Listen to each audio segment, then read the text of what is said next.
In the following video recorded late one night, in France, a man pulls out his phone to film his kitchen because this isn't the first time something strange has happened here, and he wants it on record.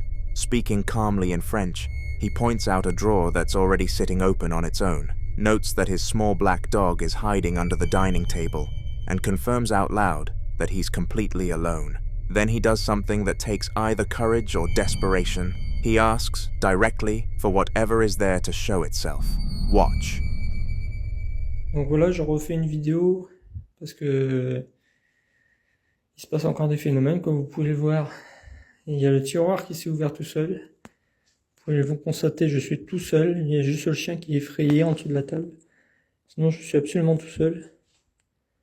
Donc, est-ce que vous pouvez vous manifester, s'il vous plaît?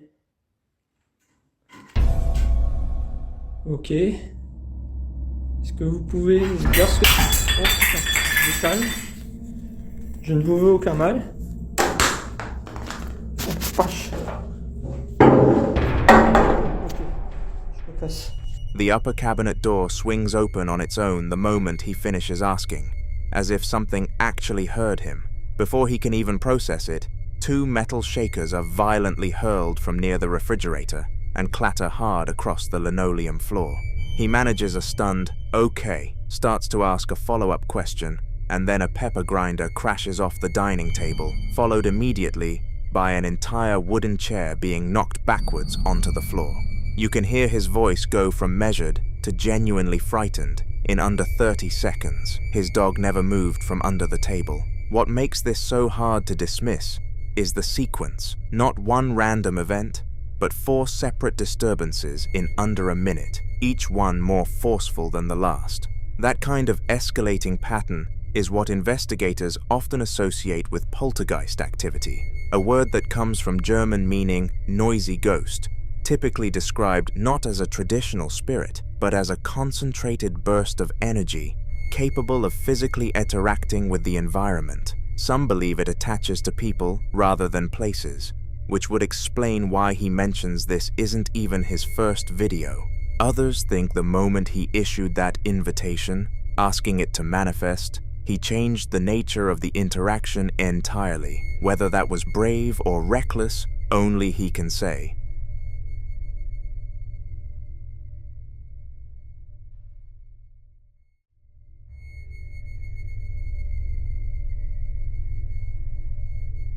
The following clips come from the same household, and together they paint a picture of something that's been present here for a very long time. During the day, while natural light poured in through the bedroom windows, 2 young girls set up a camera aimed directly at a set of closed white double doors at the end of the hallway. No one else was in the house, no windows were open, nothing was running nearby that could account for what happened next. The hallway stayed completely quiet for nearly 2 full minutes. Watch. If you can shut the doors. Okay, let's sit down. Okay, so you know we're staying. Can you please shut the doors? Can I show it so you can see that it sees? Oh yeah. They're shutting. Oh, there it goes. Yeah, show it so nobody can everybody can see that. Oh wow, nice job. That's really good. Actually, I don't think it's slamming. Guys, like he basically Wait, show it shut like this so you can see that nobody's pushing the door or something. I feel like. Okay, can you try opening the doors? If it's too hard, we can help you. Yeah. I'm gonna give you a second to try opening them.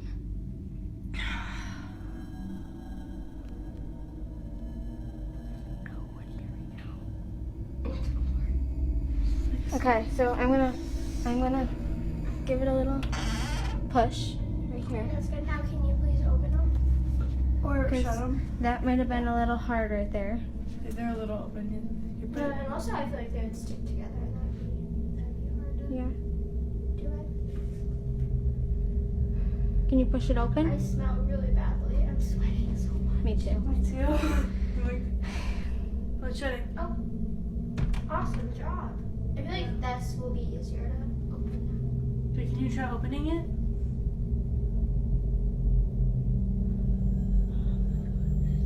This is the most activity I've ever actually actually seen because my mom was always the one that saw the activity happening. Can you please try pushing the doors open instead of shutting them? Wow, nice job. That's really impressive.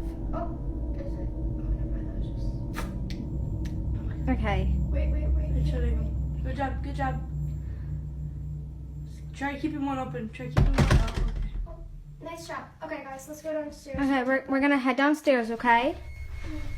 The left door slowly, silently swings inward on its own. No creak from the hinges, no scraping against the carpet, just a smooth and deliberate movement that stops on its own about a foot open. What makes this harder to dismiss than a simple draft is the silence. Drafts cause doors to rattle, to creak, to drift unevenly. This door moved with the kind of slow, steady purpose that most people associate with something intentional. Skeptics will argue that a fine string or someone just off-frame could explain it, and that's a fair counterpoint. But the person filming doesn't react. No gasp, no jump, no verbal response, which, combined with the caption suggesting they grew up casually playing with ghosts, implies this isn't even close to the strangest thing they've experienced in this house. That context matters, because the second clip makes it clear this activity didn't start with them. Watch. Person. Idiot. It's a person. It's Walter. It's a person. It's a guy. Walter, it's here. Whoever gets Walter. Walter is not good about God. Walter, let's go. He's locked. Stop. At night, in a dim hallway with the same dark patterned carpet, a young boy is caught sleepwalking, shirtless, clutching something to his chest, completely disoriented. But what he's saying is the part that stays with you. He's talking to or about someone named Walter, insisting, "It's a person, it's here," his voice breaking into crying before he says, "He never," and then trails off. His brothers, according to the caption, grew up reporting the same thing, a figure they called a top hat man, appearing at night, connected to episodes of sleepwalking just like this. The Hat Man is one of the most consistently reported figures in sleep paralysis and night terror accounts worldwide. A tall, dark, featureless silhouette wearing a wide-brimmed hat, described by people across completely different cultures and languages with eerie similarity. Many researchers believe the figure represents something experienced in the liminal space between sleep and consciousness. But this child isn't describing a shadow, he's describing a person with a name, Walter. Where did that name come from? And what exactly is he seeing in that hallway?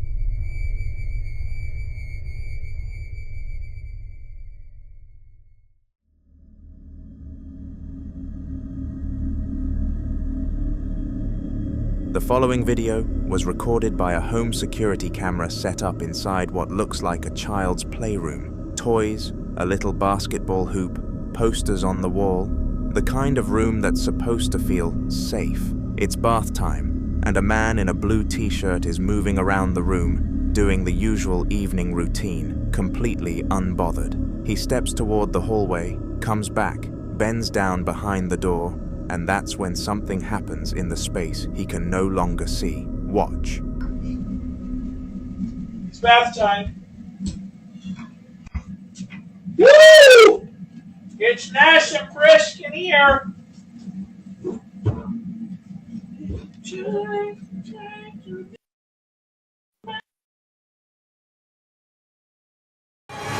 Was that Darla? Who just walked in here? No, someone just walked in here. And then the rug was moving. You didn't see it?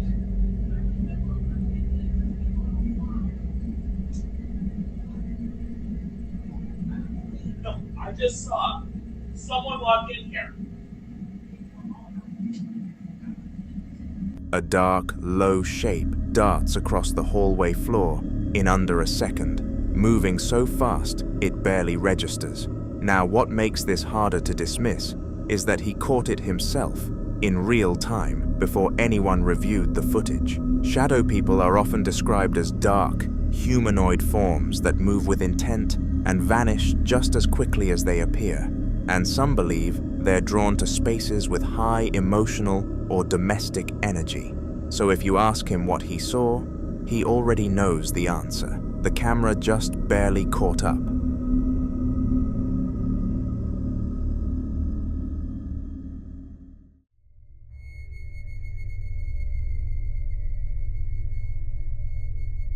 This next clip comes from a man sitting alone in a muddy trench at 9:43 p.m., surrounded by nothing but darkness and the narrow earthen walls closing in around him. He's speaking in Russian, sounding tired and frustrated, muttering that he still hasn't finished building anything, just a man, a camera light, and the pitch black night above him. Then something out in that darkness answers, "Watch." А я до сих пор ничего не достроил. И тебе привет. Время 21:43. И я нихуя не достроил. Twice, a long, high-pitched wailing cry cuts through the silence from somewhere beyond the trench, and what's striking is how he responds, not with panic, but with a calm, almost weary, "hello to you too," as if whatever's out there has been making itself known for a while. You can hear it again, fainter, overlapping his next sentence. Some viewers think it's an animal, though none they can identify. Others aren't so sure. That drawn-out, mournful cry doesn't match anything common to the region, and that final sharp clicking sound right at the end is harder to explain away. What do you think was calling back to him?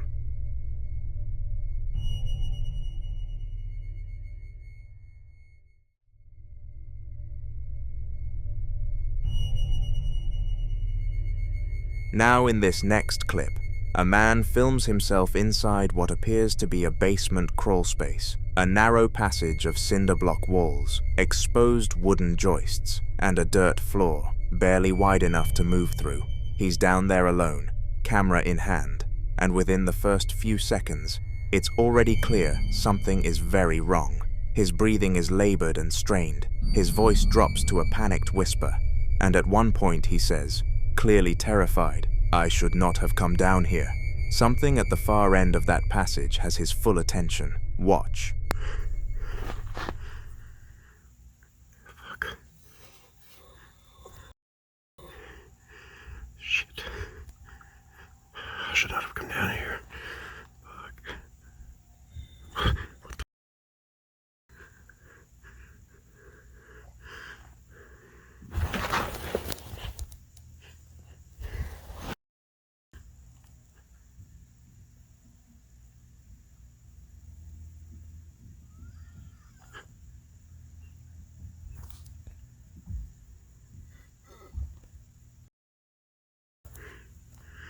I'm stuck.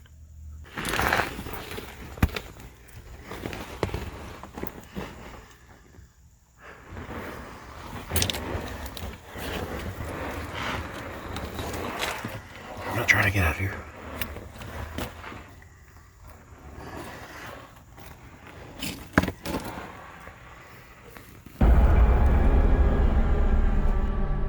At the end of that narrow corridor, barely visible in the deep shadow, a tall, dark shape stands completely still against the back wall. You can hear a low, guttural groan cut through the silence, and what makes it so unsettling is that it sounds tonally distinct from the man's own panicked breathing, like it came from somewhere else in that passage. He then declares he's stuck, unable to move back the way he came, before managing to navigate further along the crawl space to find a way out. That shape at the end of the corridor is easy to miss on first watch. It doesn't move, it doesn't react, it just stands there. Some viewers think the groan is the man himself, overwhelmed by fear and the tight space. Others aren't so sure, pointing out that the sound has a different quality entirely, something lower and more deliberate. If you watch the opening seconds carefully, that figure is present from the very first frame, meaning whatever it was, it had already been waiting there before he ever pointed the camera down that passage. So what exactly was standing at the end of that crawl space?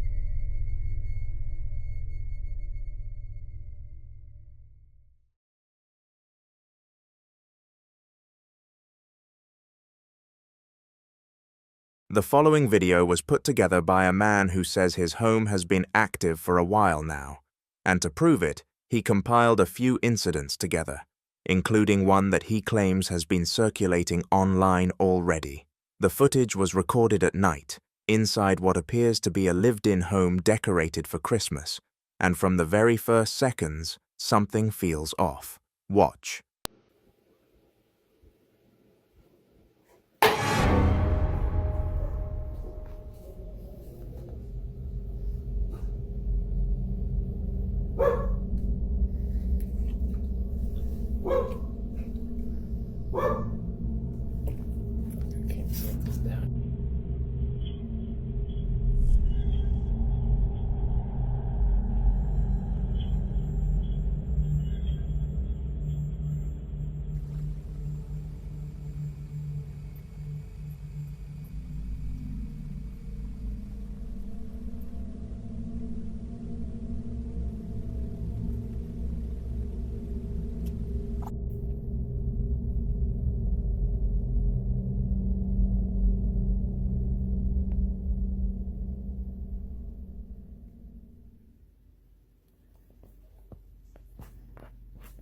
First the bottle, and then the Christmas tree, shifting. Some viewers also think the dog was reacting to something in the room that the camera simply couldn't see. That idea takes on a different weight with the second clip, which was shared around the same time and appears to have been filmed in the same home. The camera drifts through a dim living room at night, before panning across a cluttered kitchen counter, and at first, nothing looks wrong. Watch.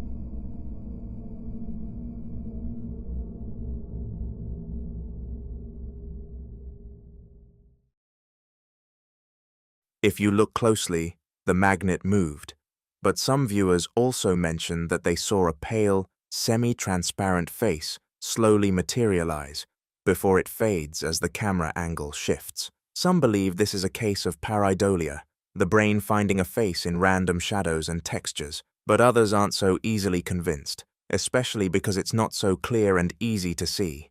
So tell me, do you see anything? The following clips were recorded by a man named Johnny, who has been dealing with escalating paranormal activity inside his home, alongside his wife Cecilia and their children.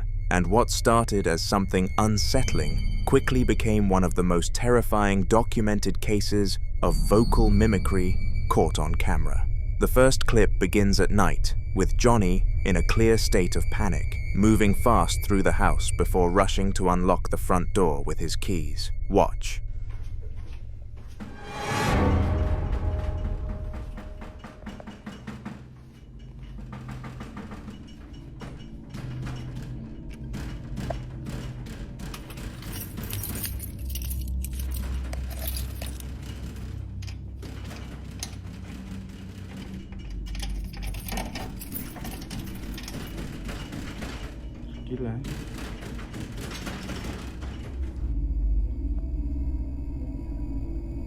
¿Qué quieres? ¿Qué escuchas? ¿Qué quieres?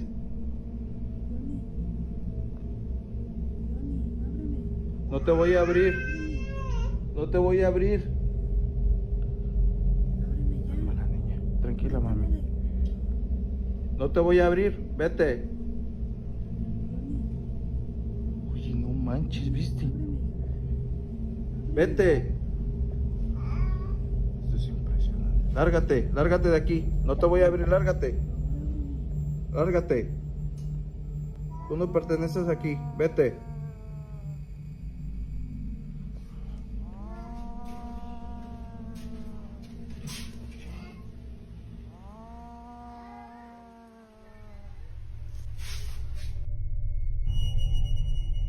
What makes this clip so deeply unsettling isn't just the voice, it's the fact that Cecilia, Johnny's actual wife, is already standing inside the house holding their daughter when that same voice, her voice, begins pleading from behind the curtain, begging Johnny to open the door.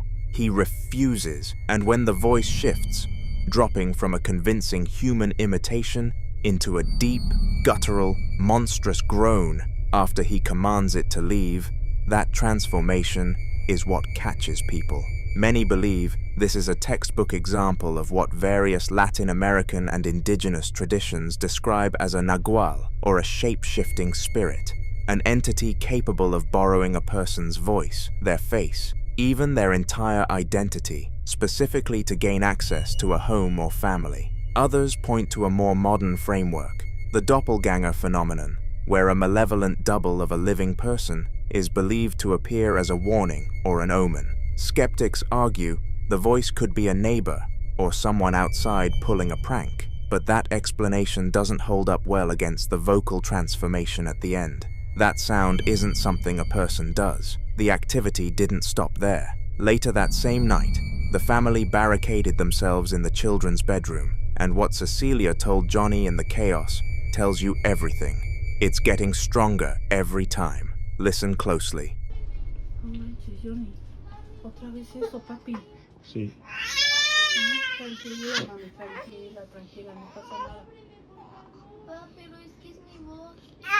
Tranquila, tranquila, no es nada. No tengan miedo, porque si no, eso se alimenta de nosotros, ¿eh? No tengan miedo. Papá, ¿pero quién es? Tranquilos. Tranquila, mami, tranquila, ven. No pasa nada. Sí, tranquilos, sí. Escucha, o sea. No, sí está muy cañón, Cecilia. Sí, es que ya cada vez está más fuerte esto. ¿Eh? Ya, bebé, ya. Tranquila. A su máquina, no más. Tranquila, mi amor. ¿Y ahora qué hacemos? A su máquina, no manches. Ya, mi bebé, ya. Sí, mi amor, te da miedo, Sí. miedo. Sí, mi vida, te da miedito. Tranquilos, no tengan miedo. Ujú.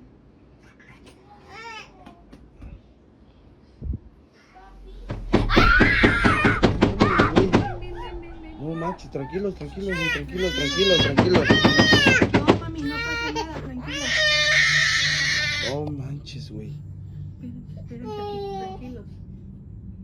No mames, güey. Tranquilo, Sí, tranquilos. neto, estás temblando, A su tranquilo. máquina, no manches, güey. A la máquina.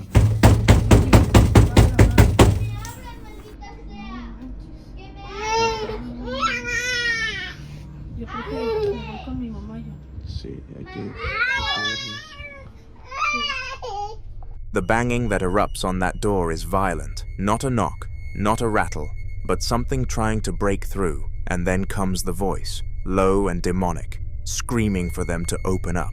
Young Ernesto is shaking, but Johnny keeps telling the children not to be afraid, because whatever this is, he believes it feeds on that fear, which suggests this family has been living with this long enough to understand its behavior. That awareness alone is chilling. The entity had already mimicked Johnny's wife outside the house, then mimicked one of the children's voices, and now it's at the bedroom door, with a sound that no longer pretends to be human at all, a clear escalation from deception to aggression. Some who've studied accounts like this believe the mimicry phase is a probing tactic, testing which voice will get the door opened, and when that fails, the mask comes off entirely. Cecilia says she needs to call her mother, and given what comes next, that instinct seems right. This is a separate recording from the same home, captured on a security camera on the night of January 3rd of 2026, and it was filmed silently, with no audio. Watch. Amigos, quiero que vean este clip de la cámara de seguridad que está de aquel lado, allá en la esquina. Este lo descargué el 3 de enero del 2026 a las 8:32 de la noche. Fue grabado, si no me estoy equivocando, el 2, porque yo siempre un día antes, un día después, mejor dicho, reviso las grabaciones de un día antes. Y pues bueno, han de haber sido del 2 de enero. Y la hora sí me acuerdo claramente que fue a las 3 de la madrugada. Quiero que lo vean ustedes bien. Voy a tener el sonido bajo porque de hecho se escucha una interferencia bastante fuerte. Pero denme ustedes su opinión, obsérvenlo bien a detalle todo y pues ustedes me dicen, ¿no?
The night vision footage shows a bedroom, a person lying still in the bed, a white rocking chair in the center of the room, and standing completely motionless in the dark corner behind that chair. A tall, slender figure with long dark hair and a pale, indistinct face.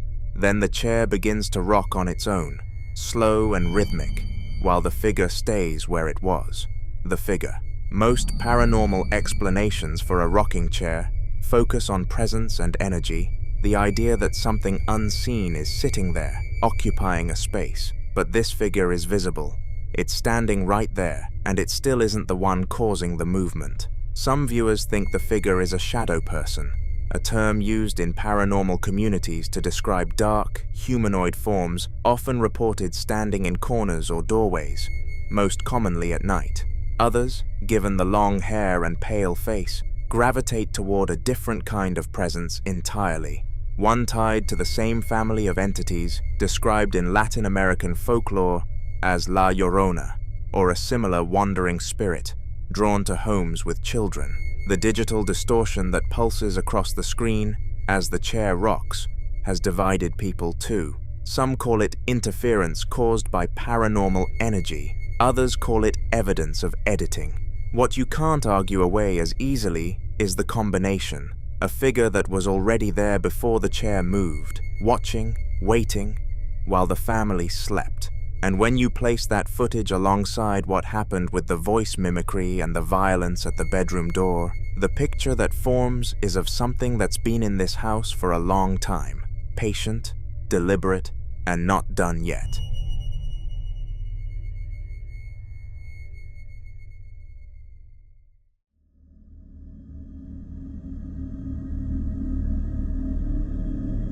Now in this next clip, a group of men are reviewing security camera footage late at night, the kind of casual walkthrough where you're mostly expecting to find nothing. The camera they're reviewing is in black and white night vision, pointed at the exterior of a building with exposed wooden rafters running along the top. At first, the footage looks completely clean. One of them says, "There's nothing, it's safe, right?" Calm, almost bored. They pan across the frame looking for anything unusual, scanning from the walls up toward the roof structure. Then someone spots something tucked near a beam. Watch. Nggak ada ya, aman ya. Di sini aman, oke? Kita coba lihat ke atas sebelum atas sebelah sananya. Atas mana? Atas tengah ini.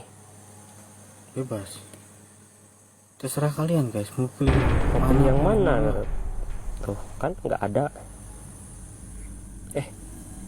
Itu bro, stiker ya. Ntar kita zoom. Stiker itu. Ini stiker atau apa sih? Ini mah manusia. Stiker matamu. Manusia jurik. Susulin jangan. Gerak goblok. What the zoom reveals is a dark humanoid head with two large, perfectly round, glowing white eyes staring directly at the camera from behind a wooden beam, completely motionless. Then it retracts and vanishes. One of the men says, "Manusia jurig," which in Indonesian translates roughly to a human ghost or demon. Some viewers think those eyes rule out anything living, pointing to the unnatural glow and the stillness before it pulled back. Others aren't so sure, but whatever it was, it knew it had been seen.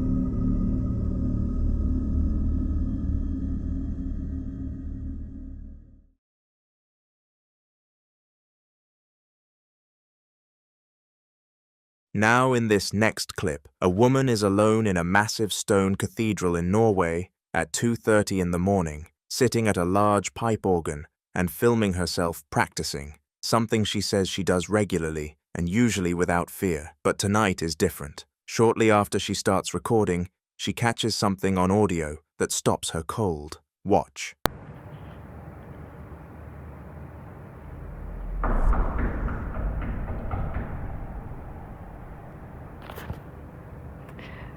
Guys, I love you all. Please don't do this in the middle of the night. It's really scary.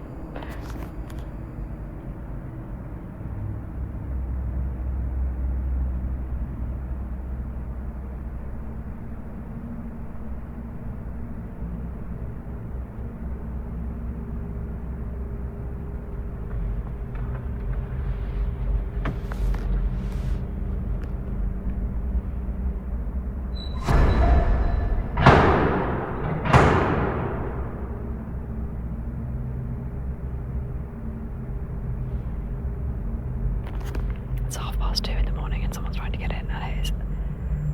I know they can't get in, but it is still scary.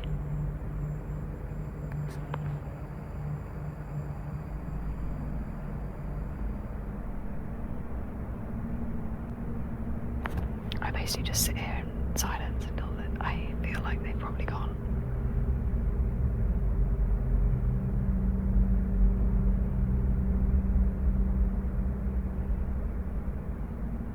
But yeah.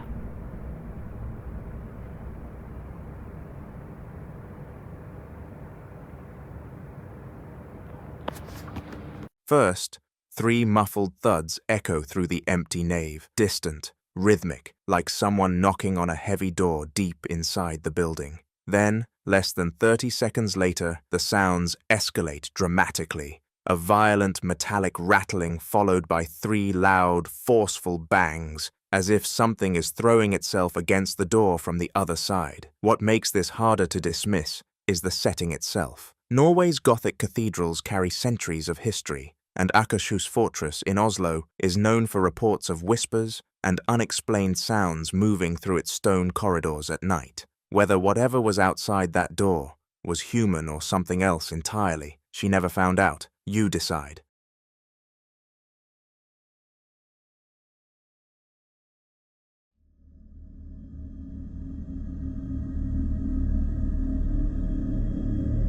The following video was recorded by a woman who's been dealing with escalating paranormal activity for some time, and by the time she filmed this, she was clearly at her breaking point. She's standing outside an old, dark house at dusk, the kind of low light that makes everything feel heavier than it should, with a stretch of bare trees and dead leaves just behind her.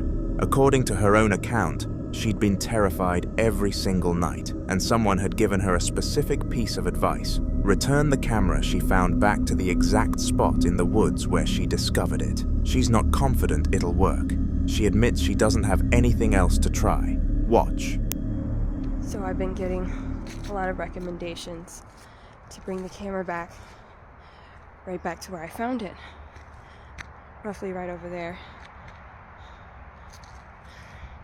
And I think that's a good idea, I really do, but I'm just not sure if it's gonna work. I'm not sure if it's gonna make any of this stop, but honestly, it's worth a shot. I don't really have anything else to try.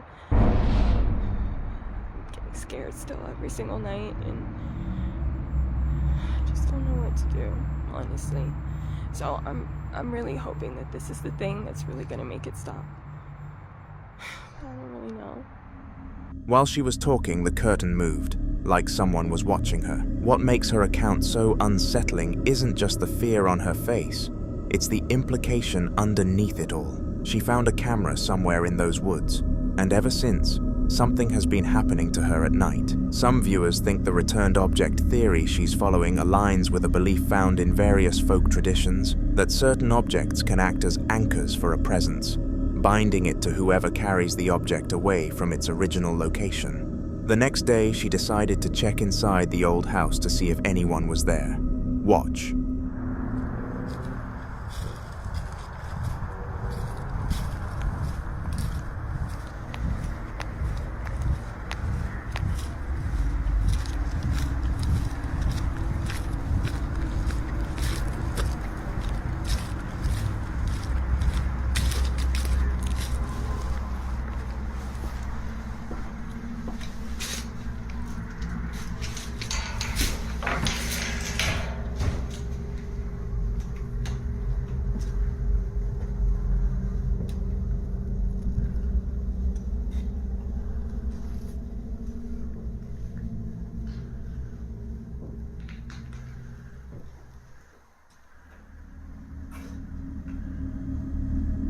If you look closely, you see someone move past the window. It's faint, quick, and easy to miss, which is exactly the kind of thing that gets harder to dismiss the more you re-watch it. Some think it's a camera artifact. Others think it's something responding to her presence there. And honestly, either answer raises its own question.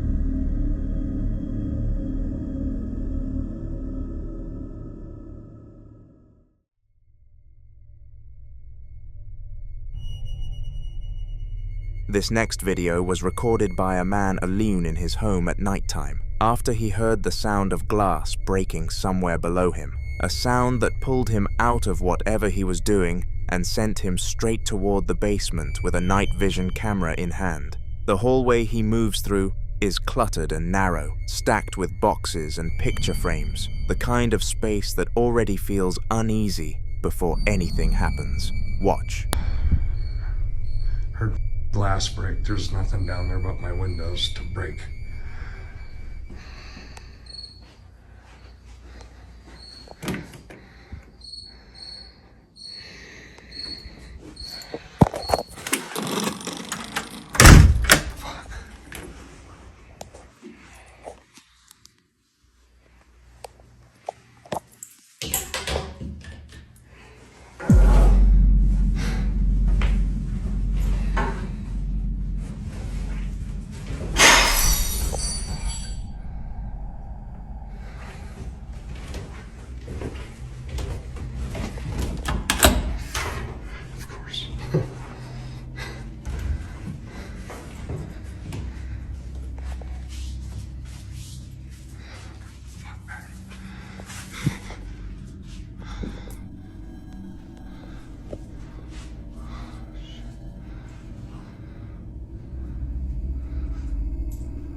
I'm leaving the house, man. You're done. Catch me if you can. I'm leaving, man. Have it out now! What the do you want?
What you hear at the moment he shouts his taunt is immediate, a loud, percussive bang that responds almost like an answer. Seconds later, a second crash, louder, more violent, sends him screaming, and the camera drops completely, tumbling across the floor and landing face up.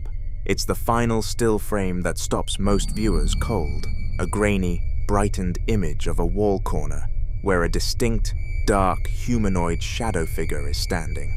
Some viewers immediately pointed to poltergeist activity, a term used to describe a force that interacts physically with its environment, not just appearing, but throwing, breaking, responding.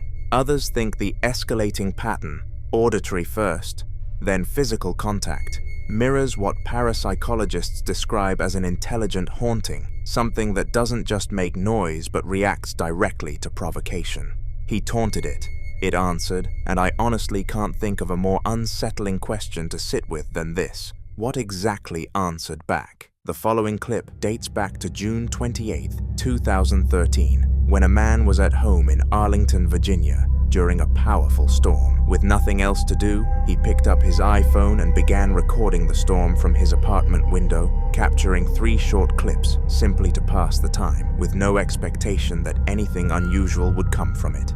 Days later, while going through his phone, he considered deleting the videos, but before doing so, he decided to watch them one last time, and at first, nothing stood out. Everything seemed normal, just flashes of lightning and the outline of the storm outside. But after replaying one of the clips a few more times, something finally caught his attention, something that hadn't been visible to him in the moment while he was recording. Watch.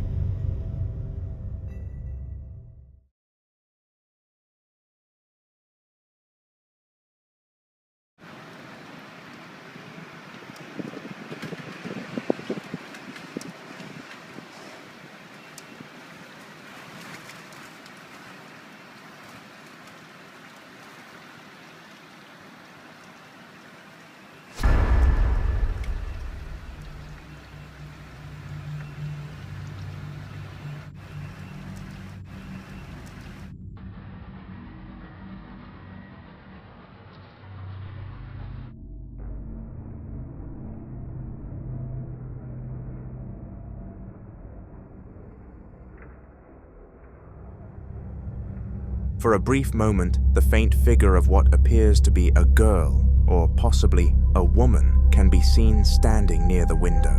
What makes this detail particularly unsettling is the context surrounding it, because there was no power in the apartment at the time, meaning no internal light source that could create reflections, and directly opposite the window is a solid wall, leaving very little room for the figure to be explained as a reflection from outside. He was also completely alone in the apartment when this was recorded, and more importantly, he did not see or sense anything unusual while filming, which raises the question of how something so visible on camera could go entirely unnoticed in real time. Some interpretations suggest that certain conditions, like storms, power outages, and sudden changes in light, can create the perfect environment for unusual visual anomalies, where shadows and reflections behave in ways that can be easily misinterpreted. However, others believe that moments like this, especially when something appears only on camera and not to the human eye,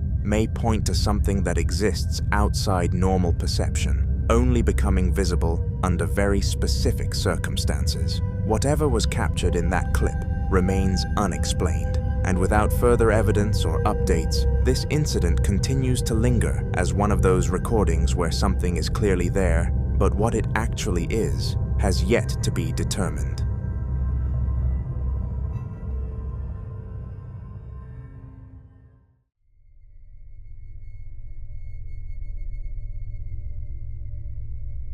In this next video, a cafe that now serves customers every day was once an old hardware store, a place that already carried years of history before it was ever transformed. But what makes this location particularly unsettling isn't just its age, it's what reportedly happened there, because according to accounts tied to the previous owners, the original owner's son passed away inside that very building about 9 years ago, leaving behind a story that didn't end when the place changed hands.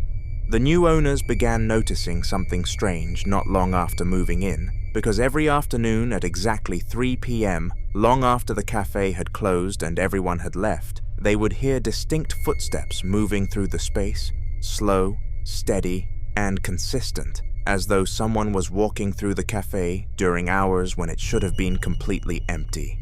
Curious and unsettled, they decided to set up a camera to see if anything could explain the sounds they had been hearing. This is what they found.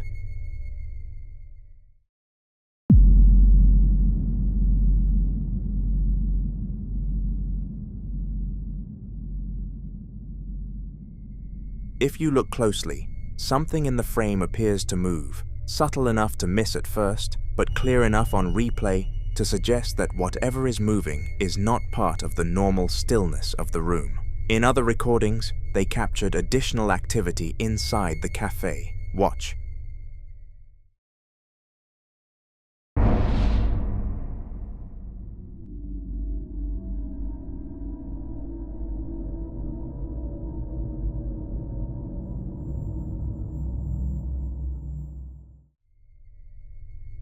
In this clip, a chair moves on its own, with no one present in the store at the time, no visible cause, no disturbance in the environment that could explain the motion, which only deepens the unease surrounding what might be happening there. Moments like this begin to shift the narrative from coincidence to pattern, because when movement is repeated in an empty space, especially in a location tied to a past tragedy, it invites speculation that whatever once occupied that space may not have fully left.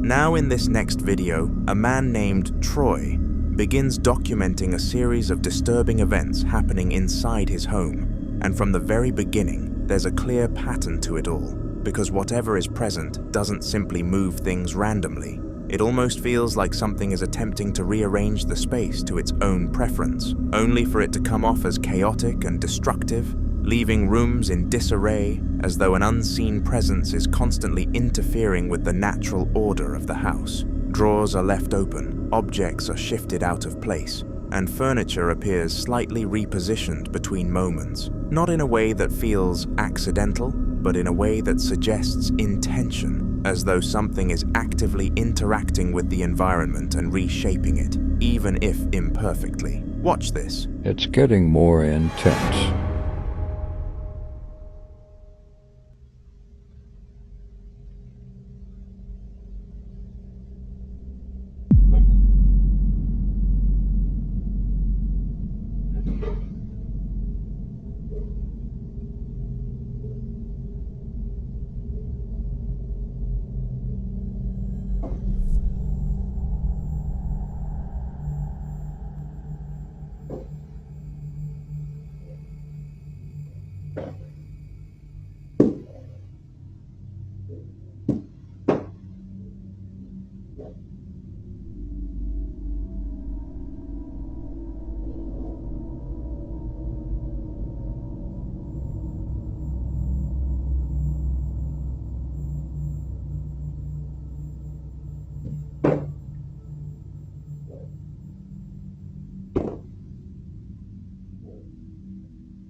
You can hear heavy footsteps, like someone is moving freely from one part of the house to another. The same activity has been reported in multiple areas of the house, including the third floor where his son usually plays, which only adds another layer of concern, because now it's not just about unexplained movement, it's about something potentially occupying spaces meant to feel safe. Watch. It's happening on the third floor, too.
Again, the same stomping, the same scattered movement of objects, but this time accompanied by several orbs drifting through the frame. At this point, the pattern begins to feel less like coincidence, and some warn that repeated disturbances like this can escalate over time if whatever is behind it is not addressed. And that's where it starts to get more unsettling, because if this is something that's growing more active, then what Troy is experiencing now might only be the beginning of something far more intense. So if you've ever dealt with something like this, or have any idea what steps might actually help in a situation like this? Share your thoughts, because in cases like these, sometimes the difference between things getting better or worse comes down to what you do next, and whether or not you understand what you're truly dealing with.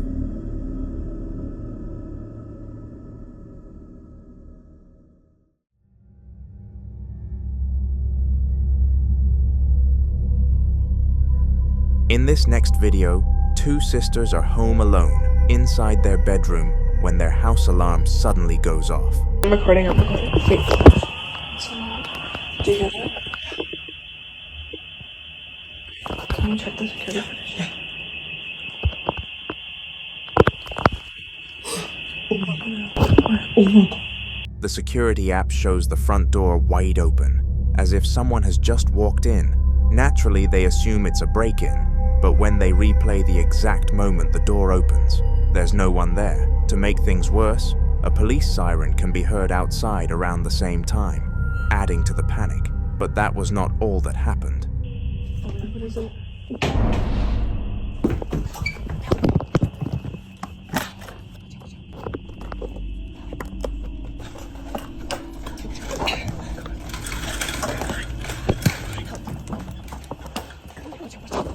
They hear their bedroom door open. Convinced someone is inside the house, they make a split-second decision to escape through the window. After the footage spread, many viewers blamed the wind, but the sisters posted another clip explaining why that theory doesn't hold. Wondering that maybe the door was the wind, but clearly, as you can tell, you have to kind of force down to close it fully. And there's just so much space between, don't mind. There's kind of like a huge distance, so there's no way the wind could have gotten that. After explaining the door situation, they showed what completely changed their perspective. A moment captured on camera that made them question everything they thought they knew about that day. Take a look.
Clear.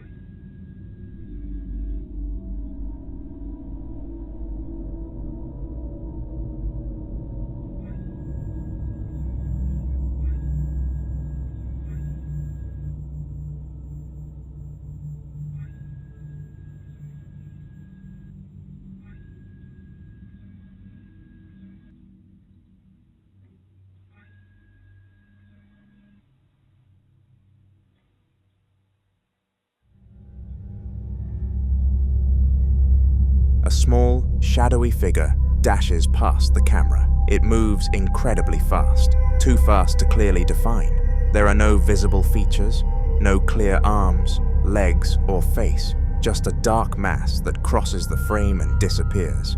And if you look closely, the motion camera seems to adjust, almost like it's tracking something moving freely through the house.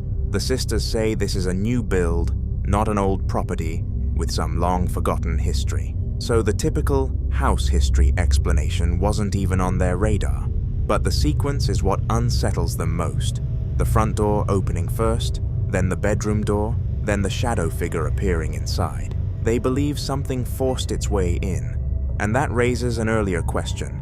If something unseen opened the front door, could it have also opened the bedroom door? Skeptics might argue camera glitches, motion blur, pressure differences in the house, or even a small animal moving quickly past the lens. Security cameras, especially in low light, can distort shapes and exaggerate speed. But the sequence of events, alarm, door opening, bedroom door moving, shadow figure, happening back to back is what unsettles most viewers. So what do you think? A chain of coincidences and technical quirks, or something that entered that house and moved through it freely?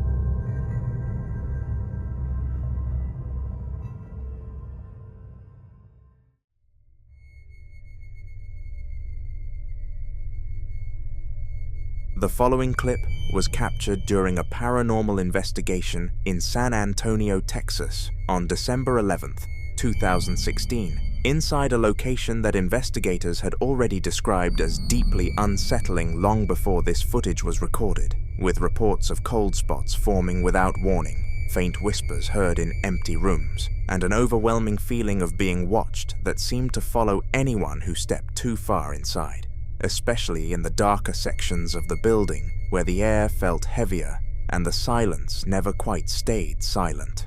According to those familiar with the location, it wasn't uncommon for equipment to malfunction or spike unexpectedly, as though something unseen was interfering with the environment, and there had even been previous claims of shadowy figures moving just out of sight, never fully visible, but always close enough to be noticed. Watch. Do you need help moving on?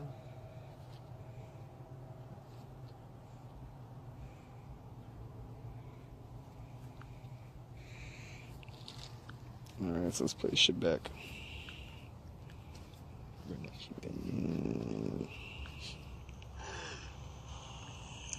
see if we got quiet.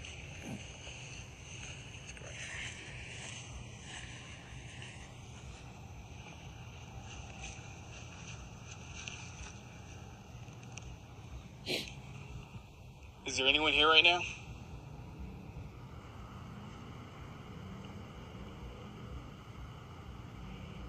Can you give us a sign that you are here? Reach out and touch my shoulder. My right shoulder.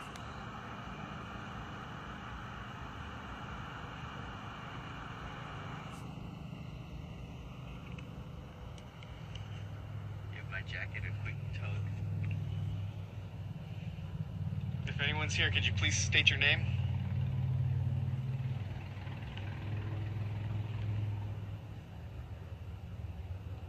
Now we're just using my phone because the other recorder died.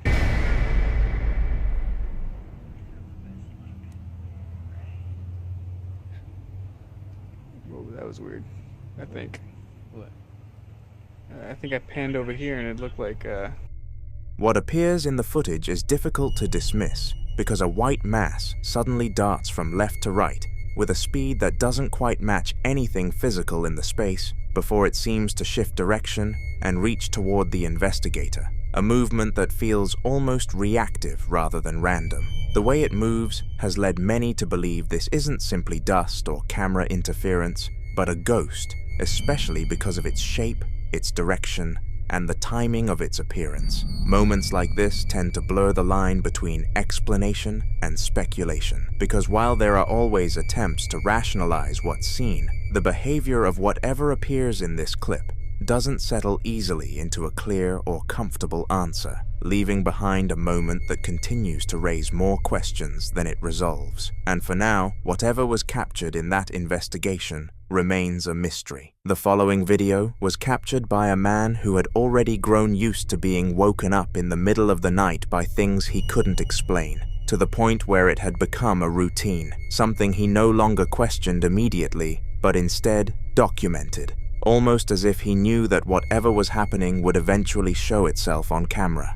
Before this night, he had been dealing with faint knocks at odd hours, objects shifting slightly out of place, and moments where he would wake up feeling like someone had just been standing over him, watching, only for the room to be completely empty when he fully opened his eyes. Over time, it became harder to ignore, especially when he started hearing low sounds at night, scratching, dragging, and at times something that almost resembled breathing, close enough to feel real, but never visible long enough to confirm. So when it happened again that night, when a loud sound suddenly pulled him out of sleep, he reached for his phone, hoping to finally catch something clear enough to explain it all. What he captured instead only made things worse. Watch.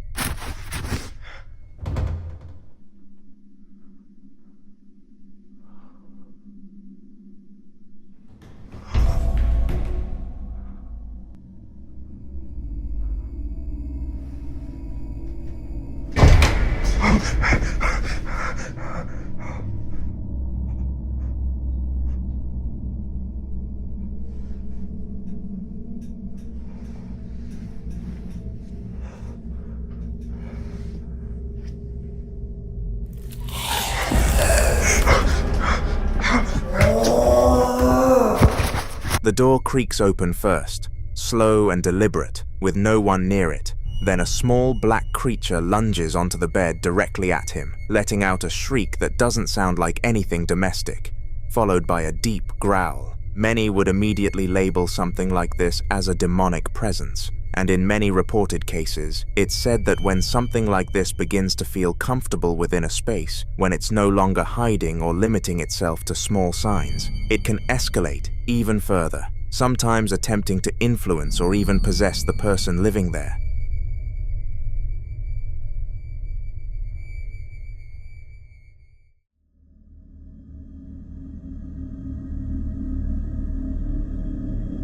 In this next clip, a man in Chihuahua, Mexico, had been running a studio space he'd been using for work. A cluttered, horror-decorated room filled with vintage masks, a porcelain doll, and a large, ornate mirror. He'd already lost a week's worth of security footage because the cloud trial on his camera system expired before he could save anything locally. Then, on a Tuesday night, while he was away recovering from an eye injury, his security camera triggered a movement alert at 9:10 p.m. He ignored it at first. It wasn't until Thursday that he finally came back to check, and that's when things got harder to dismiss. Watch.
The security camera, the kind set to tracking mode, begins panning slowly across the empty room on its own, as if following something invisible. Then, a door that was slightly ajar in the background swings fully shut with deliberate, unhurried force. The doll by your right also moved without anyone in sight touching it.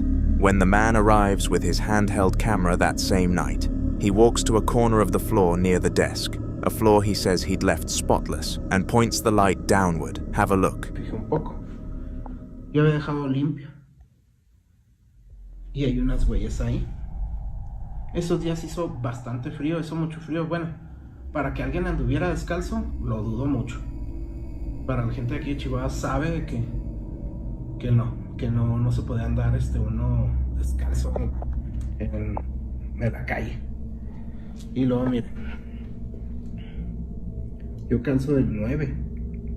Ese pie es enorme, está muy, muy, muy grande. No es mi pie.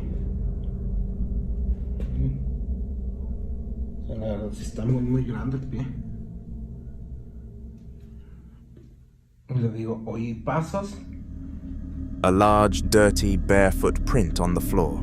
He holds his own shoe next to it for comparison. He wears a size 9, and the print is noticeably bigger, both in length and width. There was no sign of forced entry, so from that point on, the debate around what's causing all of this only intensified. Some people are convinced the activity is tied to a large mirror he brought into the studio. According to him, the strange occurrences began almost immediately after the mirror arrived. In paranormal belief, mirrors are often considered portals, reflective surfaces believed to thin the boundary between spaces. Many cultures warn that mirrors can act as gateways, allowing entities to observe, attach, or even pass through. If that's the case here, it could explain the sense of being watched, the movement being tracked, and the idea that something is present without fully manifesting. But others believe the mirror isn't the source, it's the doll. Dolls act as vessels, not necessarily haunted at first, but capable of housing or attracting a presence over time. The fact that the doll moves during the footage and that disturbances seem more physical, doors slamming, objects shifting, leads many to think the doll is what's anchoring whatever is inside that studio. And then there are those who think it isn't one or the other, but both. Some believe the mirror may have opened the door, and the doll became the place where whatever came through decided to stay. Until more updates are shared, this remains unsolved.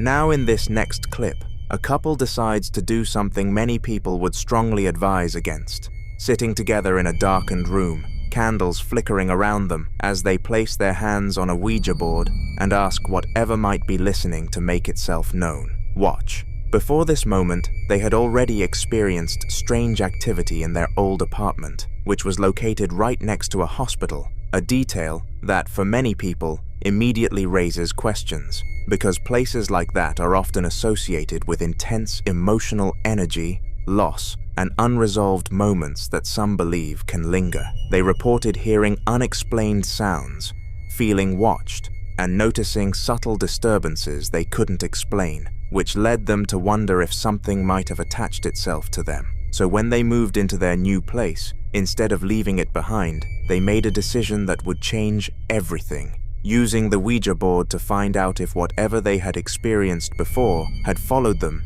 into this new home. Watch. Anybody there?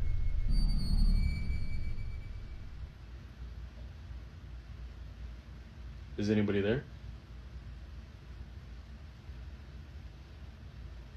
Can you give us a sign? Can you give us a sign?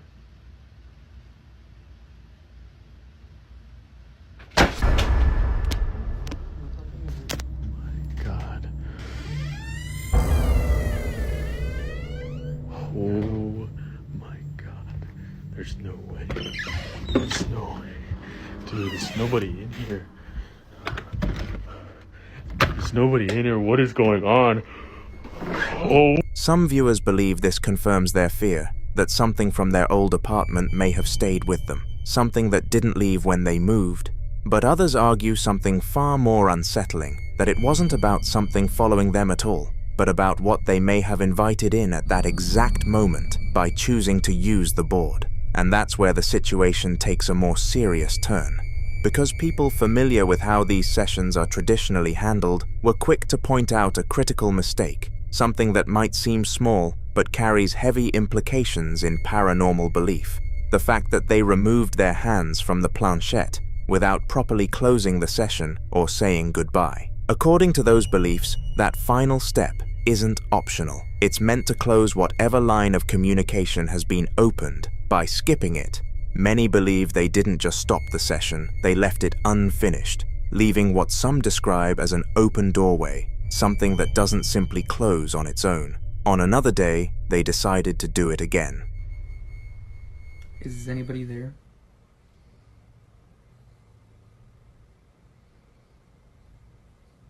Is anybody there?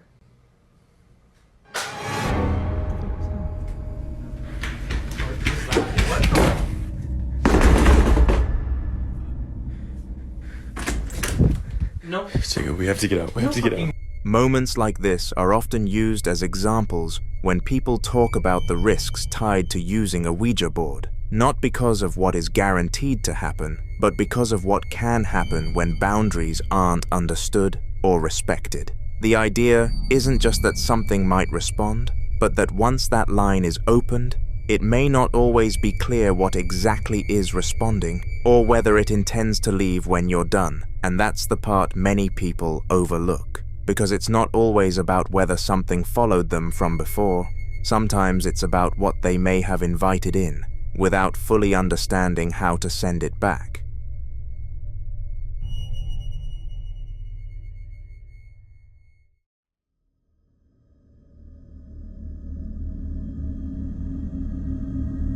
This next video was recorded by a man who has been documenting what he describes as an increasingly aggressive haunting inside his home. And by the time this footage begins, he's already terrified before he even reaches the bottom of the stairs. It started with smaller disturbances, noises in the night, his dog refusing to behave normally downstairs, a growing sense that whatever was in the house was no longer passive. He blames the spirits for recent bad luck in his life, including a car accident, and on this particular night, he grabs his phone and heads downstairs because something has set his dog off again. Watch. Nouvelle vidéo, on entend du bruit, mon chien s'est énervé d'un coup. Devient catastrophique. Les esprits deviennent agressifs. Oui, j'arrive, ma fille. Et pire, c'est qu'ils me portent la poisse. Là, il y a 2 jours, les gendarmes m'ont rentré dans la voiture. Elle était devant chez moi, mais la voiture est épave. Beaucoup de chance. Et l'excuse, c'est le keuf avait une poussière dans l'œil. Vous y croyez, vous? Ben, moi, malheureusement. Oh putain, c'est quoi ce bordel encore, putain. Ça fait que ça, c'est incroyable. On essaie de trouver des solutions, mais rien qui marche. Cherche, mon chien, cherche. Il y a quelque chose? Oh putain. Ça devient bizarre. What the... Oh putain, ça m'a piqué. Ah. Putain, c'est quoi ça?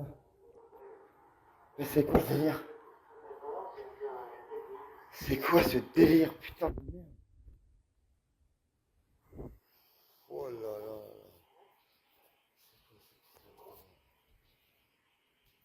Putain, c'est quoi ce délire?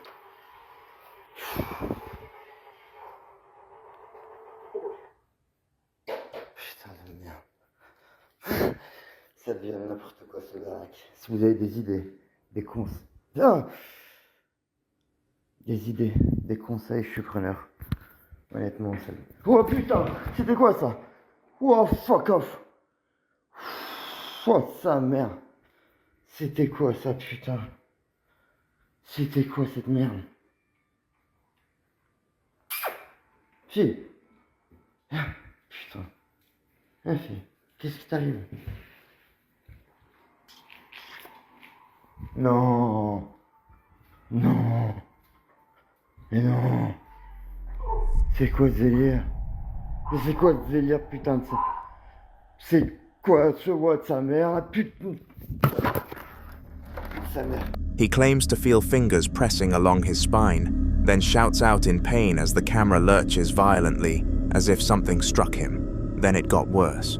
The television switches on by itself, blasting loud, dramatic music into the dark room, and his dog stands near the glass door, with her tail tucked, too frightened to move. He uses the remote to shut it off, but within minutes, it turns back on, this time changing channels and raising its own volume, while the remote sits on the floor in front of it. Some viewers immediately pointed to poltergeist activity, a term used to describe a type of disturbance associated with physical force and object manipulation rather than a simple haunting. But the man's response to all of this is what makes the second clip even more unsettling, because rather than leave, he keeps confronting it. Watch. Prochaine vidéo, j'ai décidé de me battre contre cette chose malveillante. Horrible.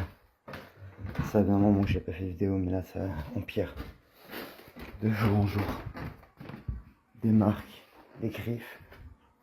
C'est insupportable. Putain. Ah, c'est toi qui me fais peur. Alors, il y a quelqu'un? Putain, c'est insupportable.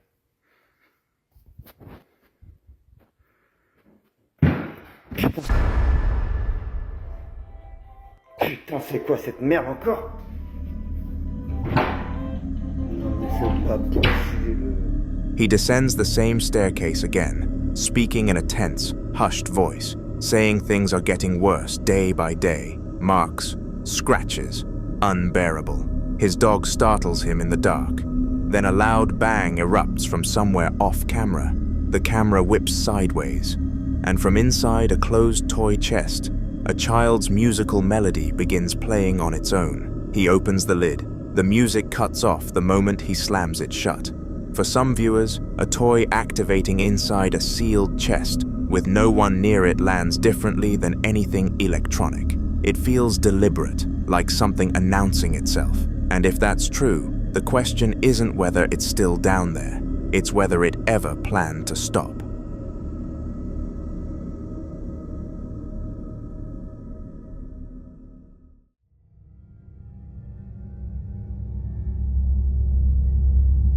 Now in this next clip, a man is riding his motorcycle alone down a dark, isolated road at night, heading to a wedding, when something on the roadside stops him cold. At that hour, there's usually nothing to see except the road ahead, so when something appears in the distance, it immediately stands out. Watch.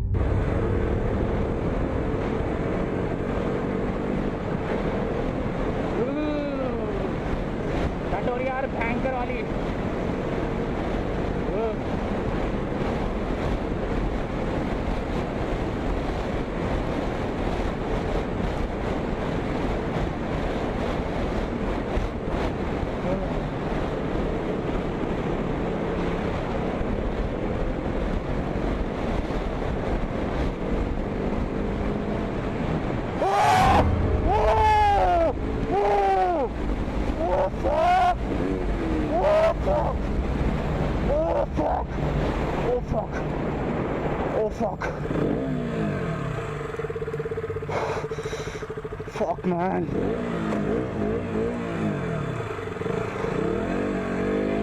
Oh, fuck, basket! Oh, shit! Oh, shit, man! Oh, shit, man! Oh!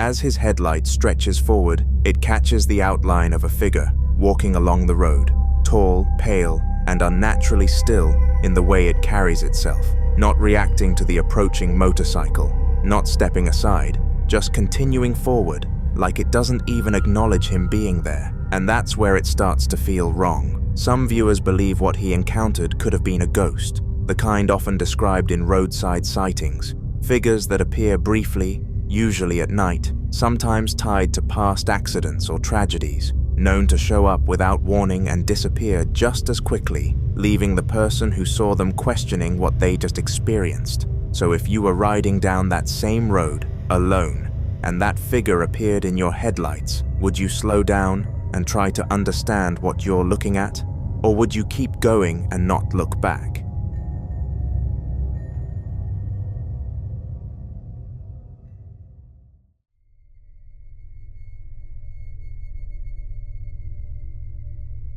Now, in this next video, a man claims that every single night when he returns to his home, something is already there waiting for him, and he decides to prove it. The building itself looks abandoned in stretches, a barrack-style structure at the end of a dark gravel path, lit only by a single street lamp overhead.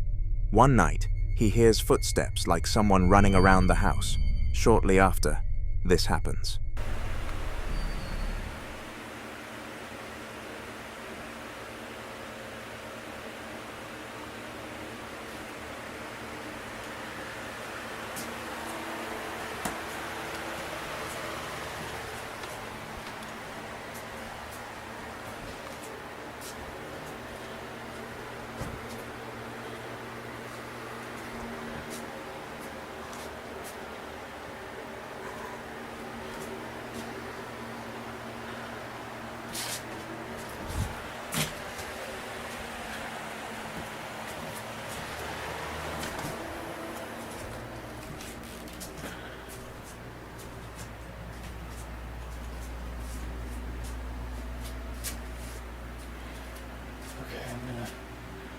I don't know what that was, so I'm gonna set up my camera here.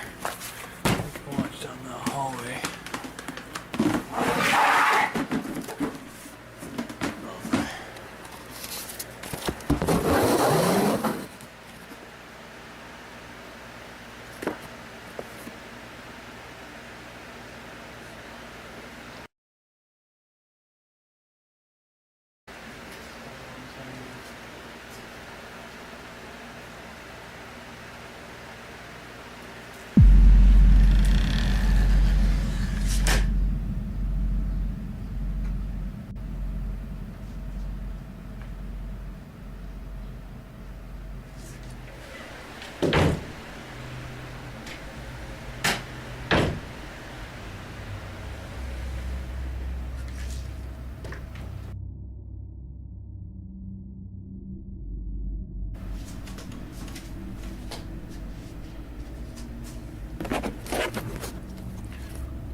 Some viewers believe this kind of activity points directly to a poltergeist, but until more updates are shared, this remains unsolved. The following video was recorded inside a quiet room one afternoon, with daylight pressing through the blinds and everything looking perfectly still until this happens.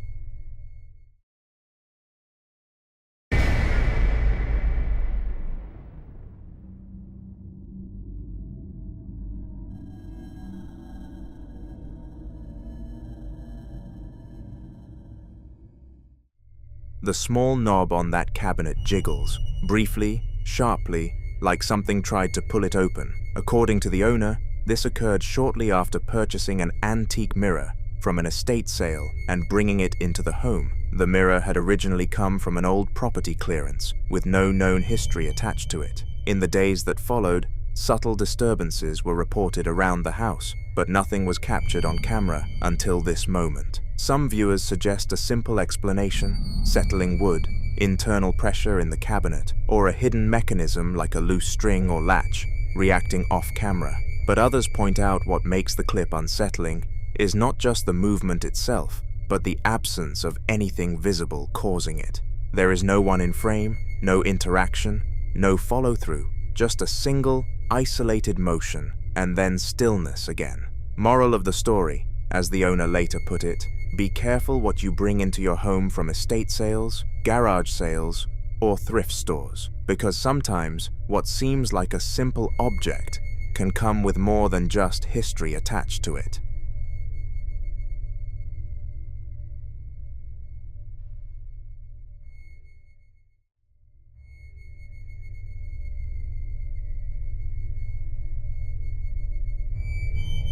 The following video series documents what a family claims has been an escalating sequence of paranormal activity inside their home, beginning with something their young son kept trying to tell them, and which they, like most parents would, initially dismissed. The boy had been mentioning someone named Jerry for a while, a name that didn't belong to anyone in the household, and the family assumed it was the kind of invisible friend children invent and eventually forget. Then the security camera caught something that made that explanation a lot harder to hold on to. Watch.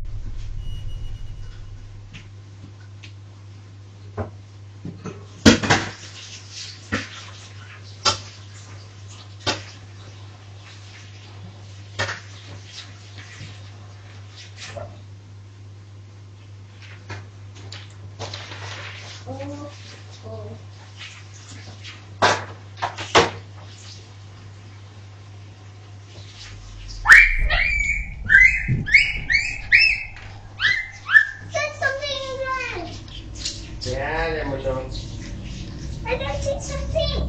Right here. Here? No, I don't know. Here. What is it, Mona? It's Billy. Where?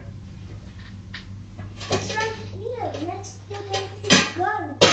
It's next to the gun. What you see is the boy mid-play, suddenly freezing completely still, rigid, alert, visibly frightened, staring at a point off to the right of the frame, where nothing visible to the camera exists. He stays that way for several seconds before running to wake his father, and the moment the man is up, the child points directly at that same spot, insisting something is there. The father investigates and finds nothing.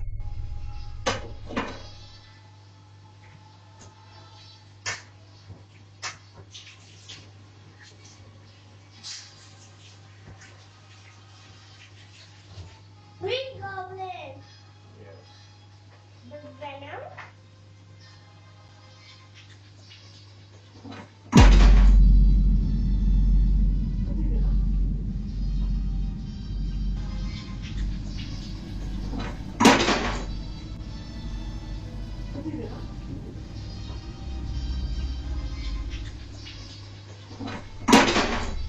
No one believed him. That detail matters, because children under 5 are frequently cited in paranormal research as more perceptive to presences that adults can't detect. Some believe it's because they haven't yet learned to rationalize away what they sense. Others think entities like Jerry, which would traditionally fall under the category of an attachment, a presence that fixates on a specific person in the home, often a child, actively choose younger witnesses precisely because they're more likely to be dismissed. The next morning, the family was going about a completely normal start to the day. The woman washing dishes in the kitchen, the man waiting to refill a container, the boy sitting on the sofa watching a movie. Nothing about it felt unusual. Watch closely.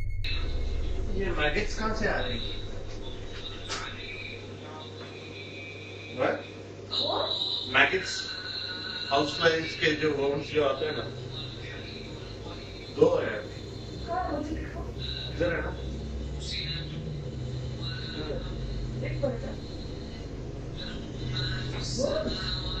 Maggots, not worms. Come and see ना, कितना time लगा रही हो?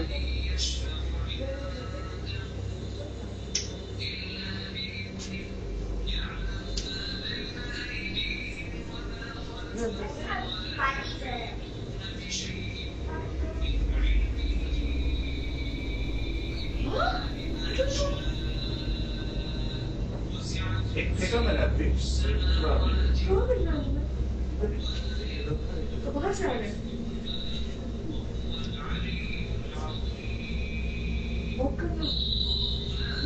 Pick up your puzzle after cleaning fast. Remove the puzzle. What? मारो कीड़ों को बाहर निकले नहीं तो What? चलो fast. There's a lot of cheating. Just remove everything I need to walk. एक झाड़ू करो एक मॉप करो. Mommy, what happened? Nothing. Later I will tell you. I want clean house. पता नहीं कहाँ से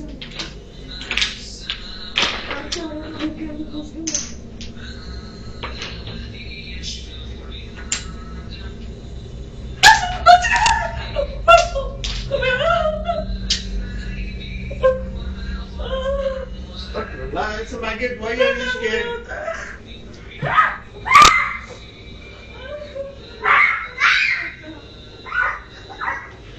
Babes, बच्चा तुमको देख के सीखता है. ड्रामा मत करो. मुझे बहुत से डर लगता है. मुझे नहीं पसंद बहुत.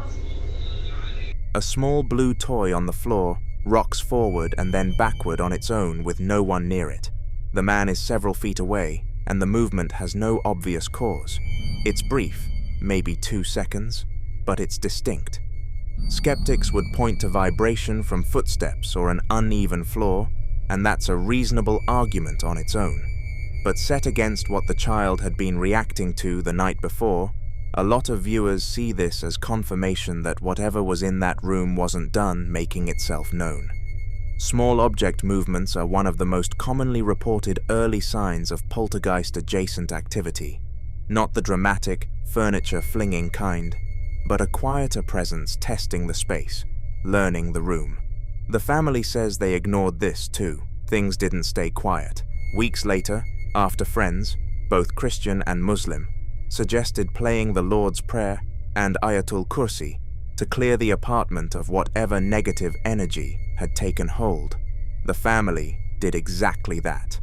And according to them, what followed was immediate and deeply disturbing. Listen closely. The man and woman are discovered moving through the apartment in visible distress, searching the floor, bending down, the woman pressing her hand to her mouth in what sounds like genuine panic, her voice high and alarmed, while her husband speaks in a calmer, measured tone, trying to keep her composed so the boy doesn't pick up on her fear. They reportedly found close to 33 maggots appearing throughout the apartment with no traceable source, no rotting food, no entry point, no explanation for where they came from. In certain religious traditions, a sudden and unexplained infestation following a spiritual cleansing is interpreted not as the evil leaving, but as it reacting, a sign that something present in the space was disturbed by the prayers and pushed back. The timing here is what keeps this from being easily explained away. Maggots require a food source and time to develop, and finding them throughout the home within hours of playing those recordings, with no origin point discovered, sits uncomfortably outside what a simple pest problem usually looks like. The woman, we're told, has a phobia of worms, which makes her panic understandable on its own. But the man's calm, systematic search suggests he wasn't dismissing it either. Whatever Jerry is, and whatever has been moving through this apartment, it doesn't seem to be fading. It seems to be escalating. What do you make of that pattern?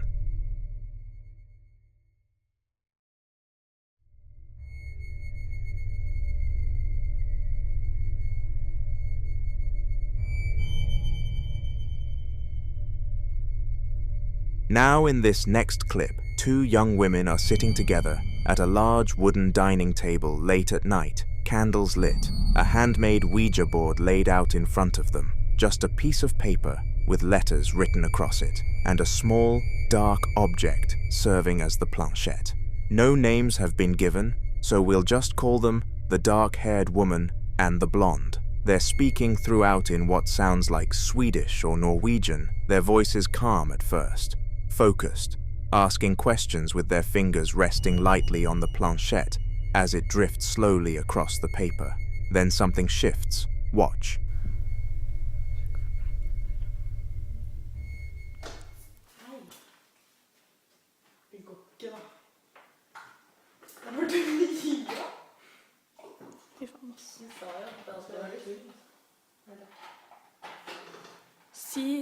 ta ned på god dagen. Det er ikke vits i det går ikke. Shit! Kødder du nå? Ok, vet du hva? Nå kan jeg få gå hjem, eller? Du kan ikke gå hjem? Nei, jeg tør ikke å gå hjem. Jeg tør ikke å gå nå. Eller det fletsa seg. Ta det bort. Ta det bort, sånn her. Jeg tør ikke å ha det her nå. Hva sier du? Ja, men dere, nå faen, nå er jo han, nå er ånden her da. Nå må dere... Ja, velkommen etter av banen. Tenk hvis han kommer og tar meg da. Fy for jeg sitter alene, faen, og så sitter vi i vinduet også. Hallo, hva skal vi si nå? Jeg fortsetter ikke nå. Jo, kom igjen da. Jeg fortsetter, jeg ikke var kjempegøy. Kan dere følge meg hjem, eller? Det er sant. Jeg skulle aldri vært med på dette, vet du.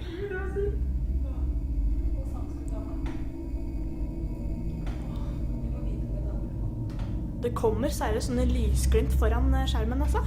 Det er dritkult.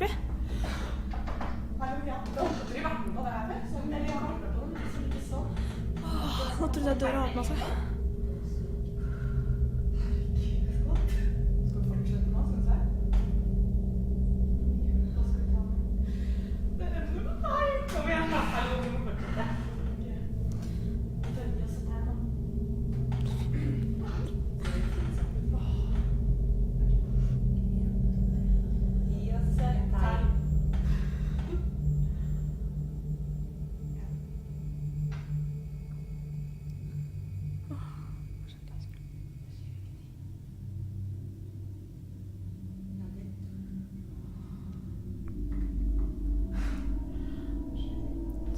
Det tingler. Helvete, hele den driten tingler jo.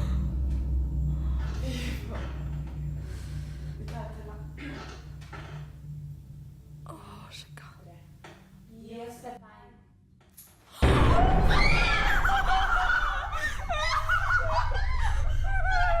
At first, nothing unusual seems to happen.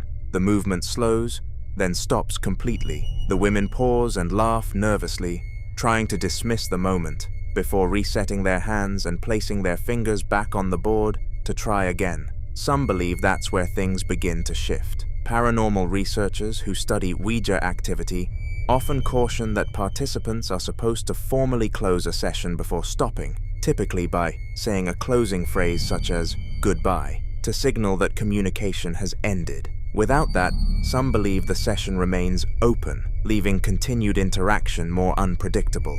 On their second attempt, the atmosphere appears to change. The glass on the table begins to move unexpectedly, sliding in a way that doesn't match their earlier control of the board. The reaction is immediate: hesitation, uncertainty, and a brief pause as they realize something feels different this time. But they continue anyway, and to many viewers, that decision stands out. Paranormal investigators often warn that continuing after an unusual or unsettling response can intensify the experience, as repeated engagement is believed by some to signal continued contact rather than closure. Whether the movement was coincidence, subtle manipulation, or something else entirely is never made clear in the footage. But what remains consistent is the sense that whatever began during that first session did not fully end when they stopped the first time.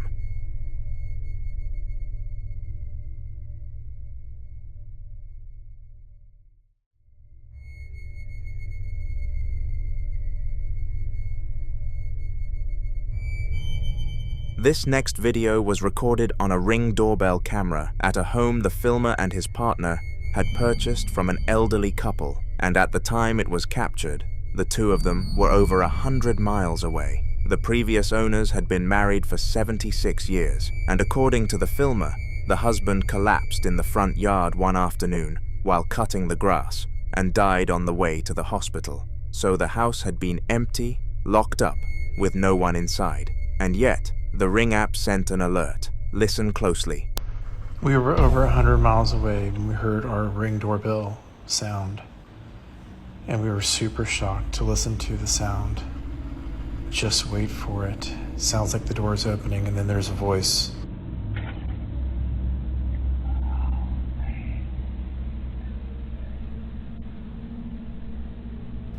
We purchased the home from a couple that was married for 76 years. The husband collapsed in the front yard cutting the grass and died on the way to the hospital. I think this is him or his spirit trying to get in and find his wife. It's amazing to be married that long and have... What you hear first is a sharp, distinct click, the kind of sound a door latch makes when it's being turned from the inside. Then, almost immediately after, a long, low, heavily distorted vocalization bleeds through, drawn out and garbled, like a voice that's been slowed down beyond recognition.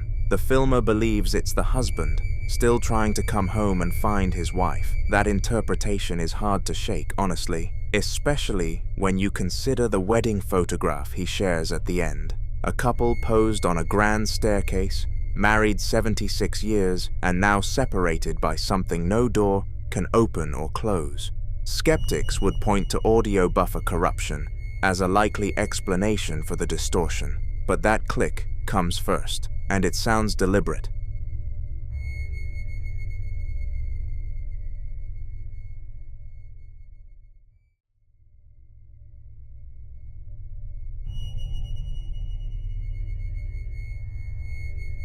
This next clip centers on a teenager who, in what looks like a completely darkened room, decided to use a homemade Ouija board, the kind scrawled out by hand on white paper with orange marker, letters and numbers laid out just like any board you'd find in a store. There's no elaborate setup here, no candles, no group of friends crowded around it, just one boy, sitting cross-legged on the floor, a single beam of light trained on the board, and an inverted glass or polished stone acting as the planchette. He rubs his hands together, places one flat on the planchette, and waits. Watch. I'm here at Grant's house. We're doing a Ouija board session in his basement. Okay, to start off, we're going to do one circle around the board to give any entities power.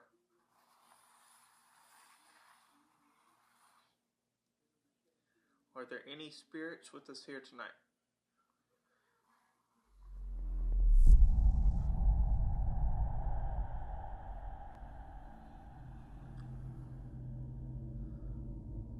How many spirits are in the room with us?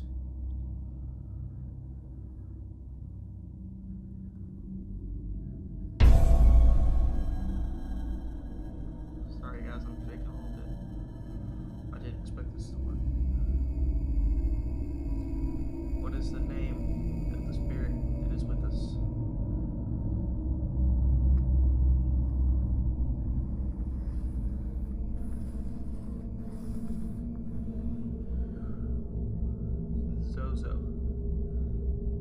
What is the name of the second spirit that is with us?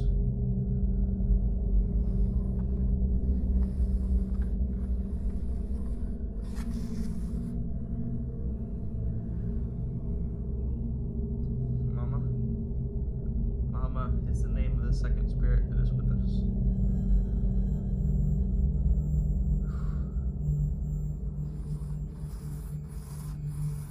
Zozo. Zozo. What was that? What the heck was that? We need to end the session right now. Okay, to end the session, we go goodbye. So,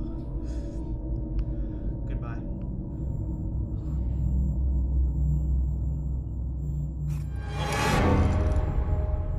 Dude, what the heck was that? Oh my god. We need to get out of here. Dude. Oh god! Oh my god! Oh! Get out of here!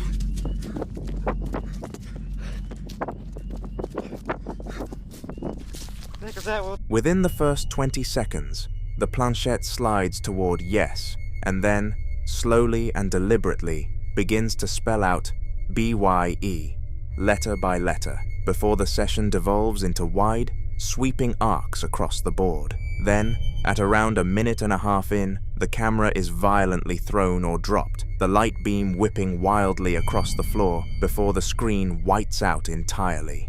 What makes this harder to dismiss is the sequence itself. Many who've studied Ouija sessions point out that goodbye appearing early in a session, unprompted, is widely considered one of the more unsettling responses, interpreted in some traditions as a spirit refusing further contact, or worse, something signaling it's done communicating and ready to act. The ideomotor effect explains involuntary hand movement, sure, but it doesn't explain what sent that camera across the room. You decide what ended that session so abruptly.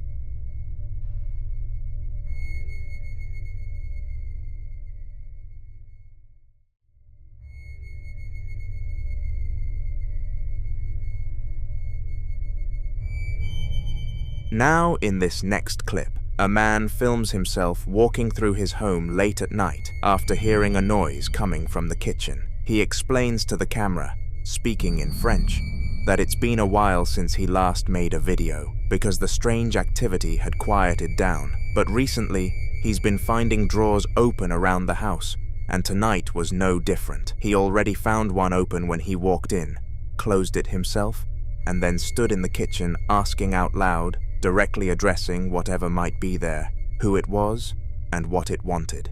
Then he asked, plainly and quietly, if he could have a response. Watch.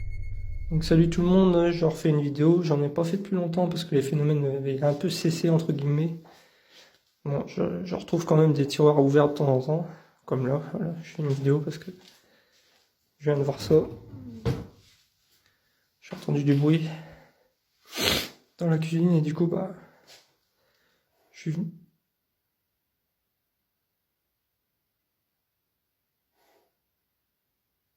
Ok, vous êtes qui? Qu'est-ce que vous voulez?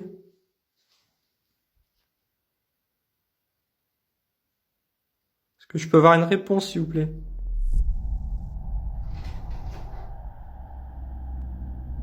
Est-ce que vous pouvez partir de chez moi?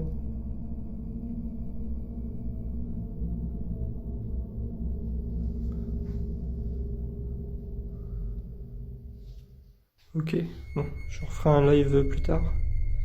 What unsettles a lot of viewers isn't just the movement itself, but the apparent intelligence behind it. This is what investigators sometimes describe as responsive or intelligent haunting behavior, where the activity doesn't just happen randomly, but seems to react directly to the person present. Skeptics will point to a faulty drawer runner or air pressure from an open window, but he'd already been living with this pattern long enough to know something else was going on. He ends the clip asking whatever's there to leave his home. Whether it listened is another question entirely. The following video was recorded by paranormal investigator Frank, the creator behind Franco TV, a channel widely known for his solo overnight explorations of abandoned locations most people refuse to enter, places with violent histories, forgotten tragedies, and reports so disturbing that even experienced investigators often avoid returning alone. Yet Frank has built his reputation on confronting these places directly, documenting whatever might still be lingering in the darkness. This time, he returns to a monastery he had investigated once before, a place long surrounded by unsettling rumors, where locals claim former monks practiced rituals that went far beyond prayer, and where some believe certain areas were permanently sealed off after unexplained incidents involving members of the clergy who reportedly began hearing voices, seeing figures, and behaving in ways no one could explain.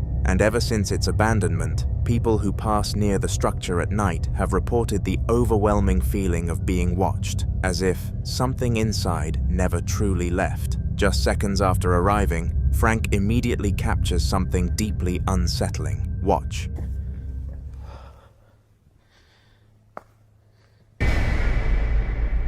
This is where I was seeing things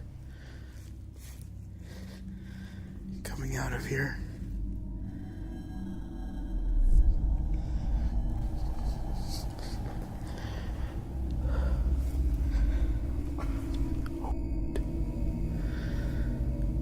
I just got a sound. That's where my car is. Oh.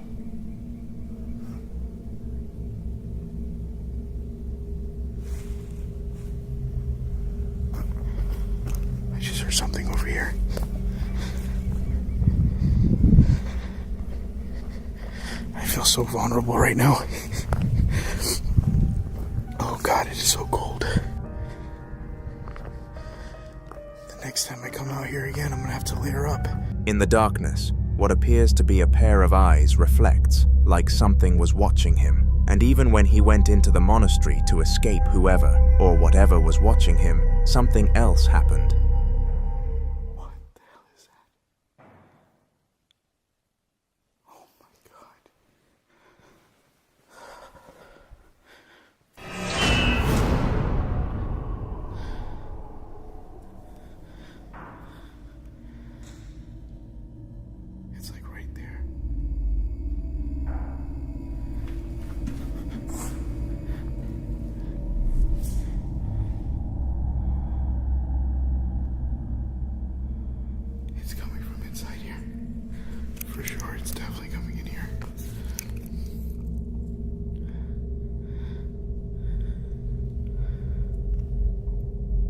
Hola?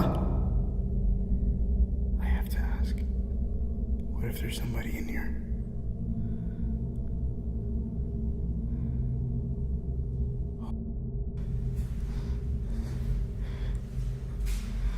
The chair's still there in the middle. Heavy bangs like footsteps carrying weight, the kind of sound that suggests something solid, something physical, moving somewhere, just out of sight. And as Frank searches the area, expecting to find a person, an animal, or at least some logical explanation, he finds nothing. Some believe this could be residual energy, the kind said to replay past movements in places where intense emotional or spiritual events occurred repeatedly over time, while others believe this is something far more aware, something intelligent, something that recognized his presence the moment he arrived and chose not to remain hidden. Because in locations like this, investigators often say the most terrifying moments aren't when you see something clearly. It's when you hear something that should not be there and realize it knows exactly where you are.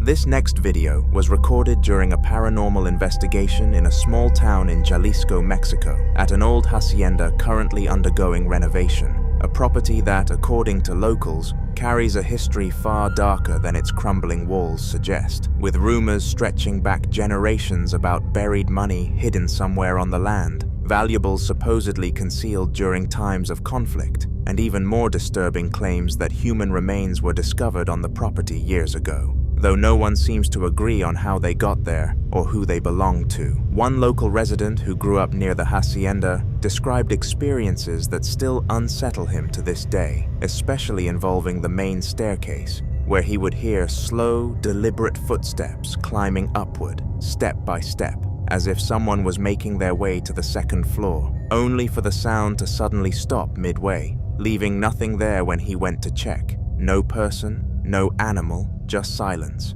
and a heavy feeling that he was no longer alone. When the investigators arrived, they carefully explored the property, documenting each room, each hallway, each corner where something might be hiding. But for hours, nothing significant happened, and despite the oppressive atmosphere and the constant sense of being watched, there was no clear evidence of movement or presence. And eventually, believing the night would end without incident, they began preparing to leave. But just as they were about to go, something changed. Watch. Una que está aquí y que es la que se ha manifestado. Esta oración fue para ti y para todas las demás entidades que se encuentran aquí.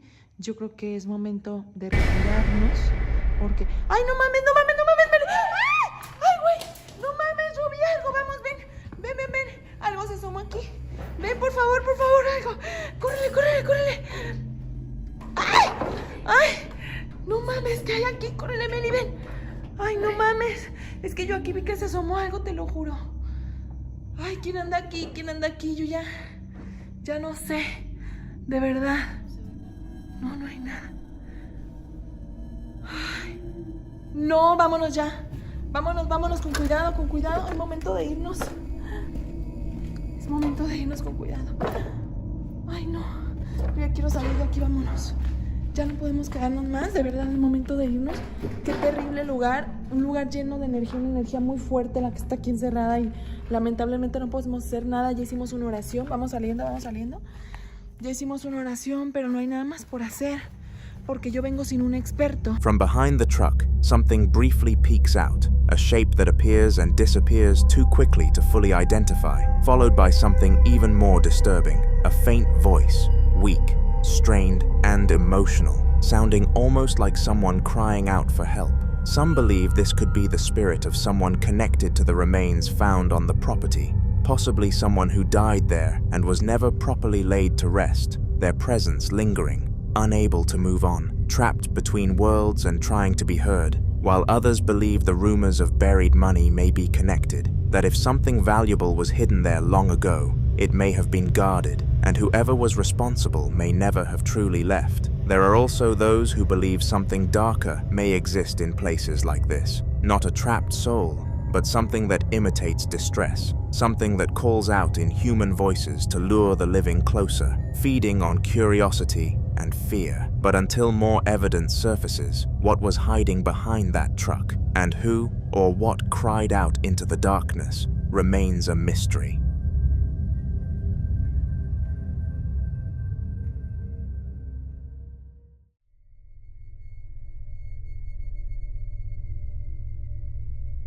Now, in this next clip, a man named Samuel, who works at ESTE Villahermosa Hospital, captured a disturbing incident after months of staff quietly complaining that strange and unexplainable things had been happening throughout the building.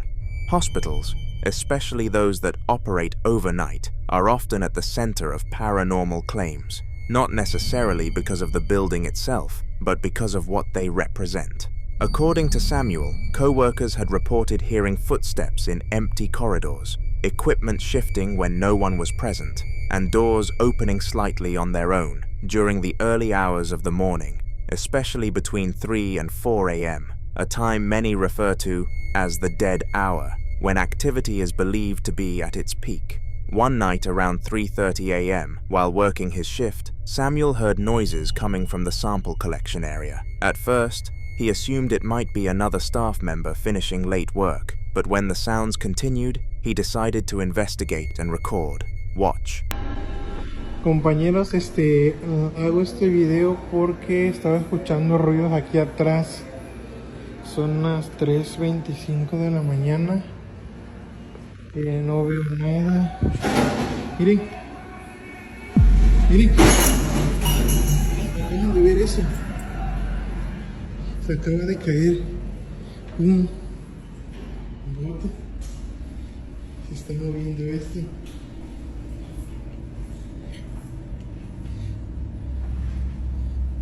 No veo nada. No hay nadie por acá. No hay nadie por acá. A la una. Miren. Se movió esto. Ahorita que venía caminando por acá y no veo a nadie.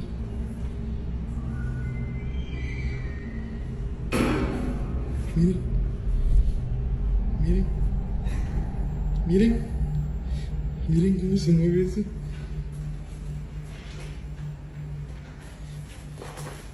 Para que vean que no hay nadie aquí.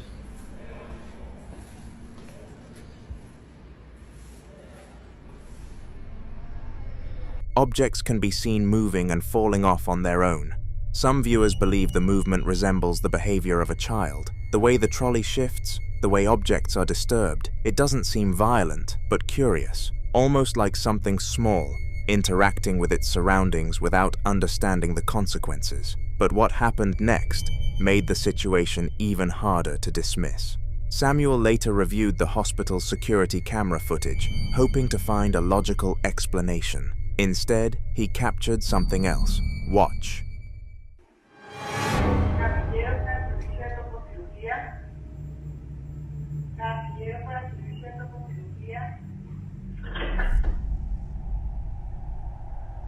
If you look closely, something appears to move toward one of the wards. Moments later, a door opens, like something entered the room, It appears small, so many believe the child's speculation might just be right. But until more footage emerges, and until someone finds a clear explanation, whatever Samuel captured that night remains unexplained.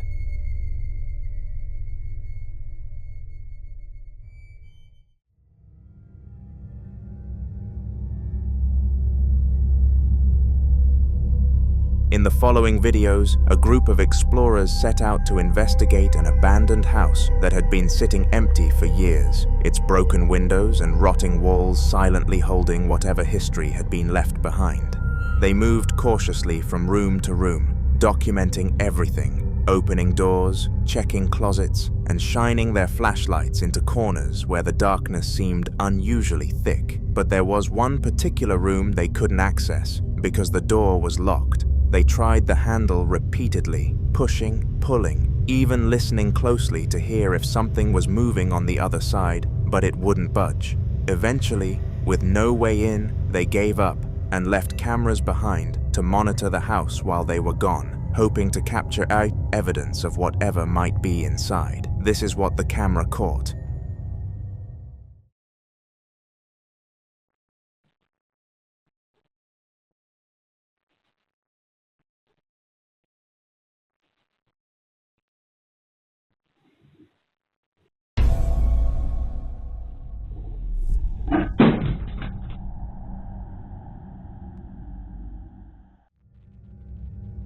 An object inside the room suddenly falls over. What makes this moment disturbing is how it was positioned. It wasn't hanging off an edge or placed somewhere unstable.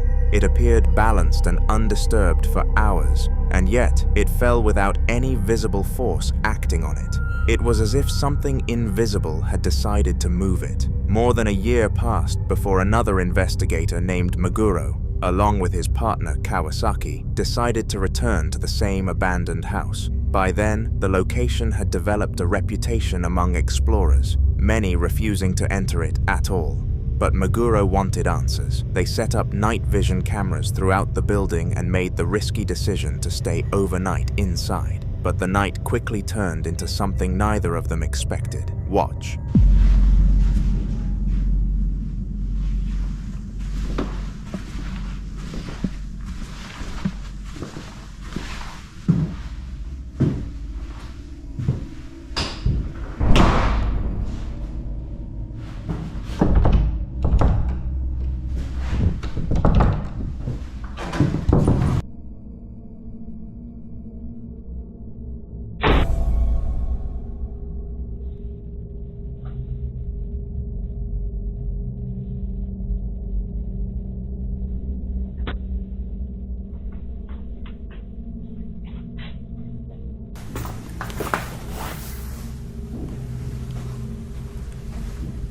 화살끈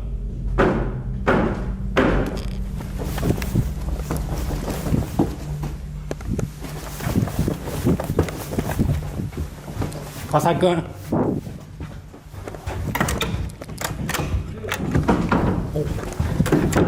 화살끈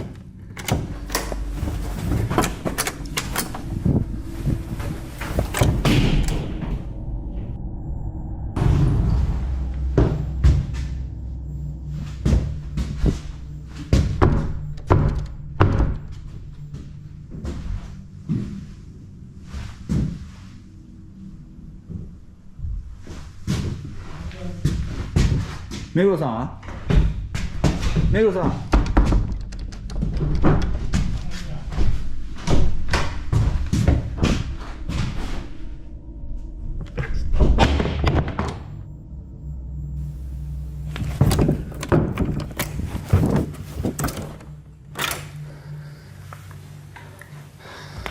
화살끈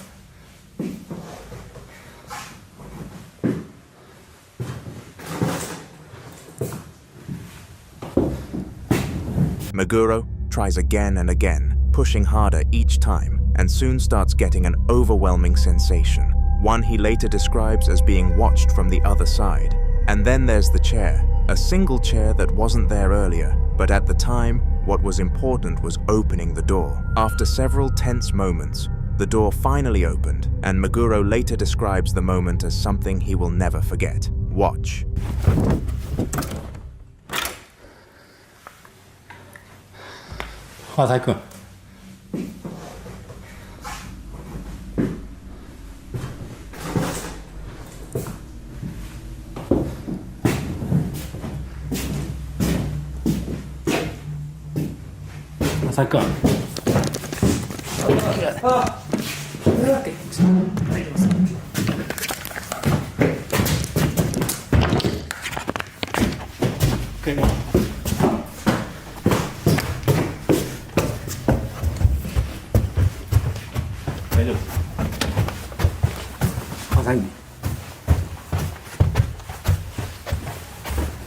People familiar with the building later came forward with disturbing claims. According to them, that particular room is believed to house an entity, one that doesn't simply haunt the space, but watches, waits, and searches for something far more disturbing. A vessel. Some believe entities tied to locations grow weaker over time unless they attach themselves to something living, something capable of carrying them beyond the place they're trapped. Meguro and Kawasaki later warned others to never enter that room again, and after seeing what happened that night, it's not hard to understand why.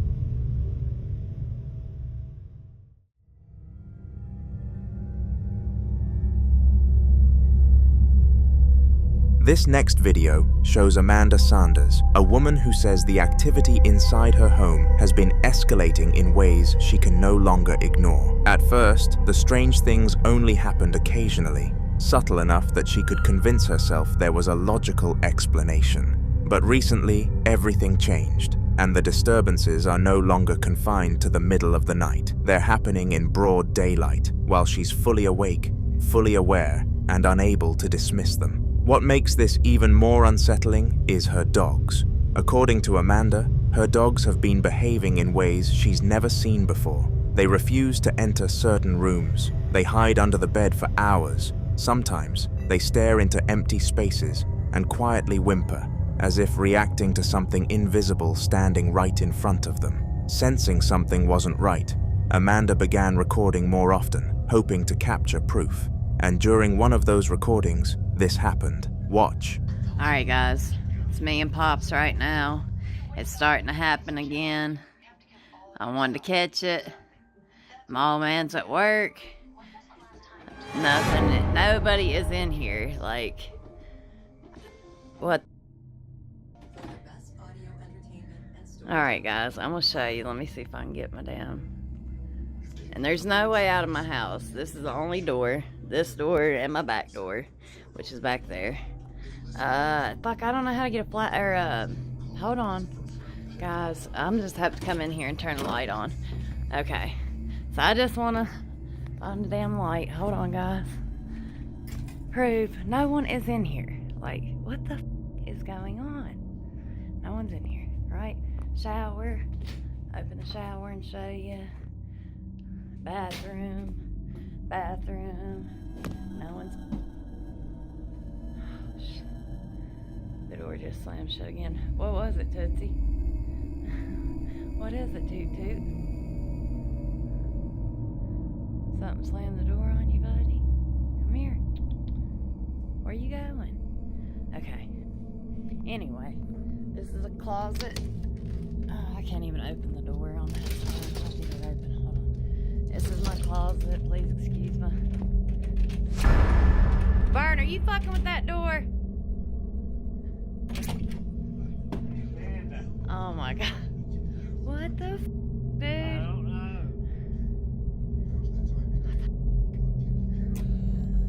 Nothing. Like, oh, let me go back here to this closet and show you. Ain't nobody in here. That's a bunch of bags. Like, there's nothing in here. Let me open this. What the fuck?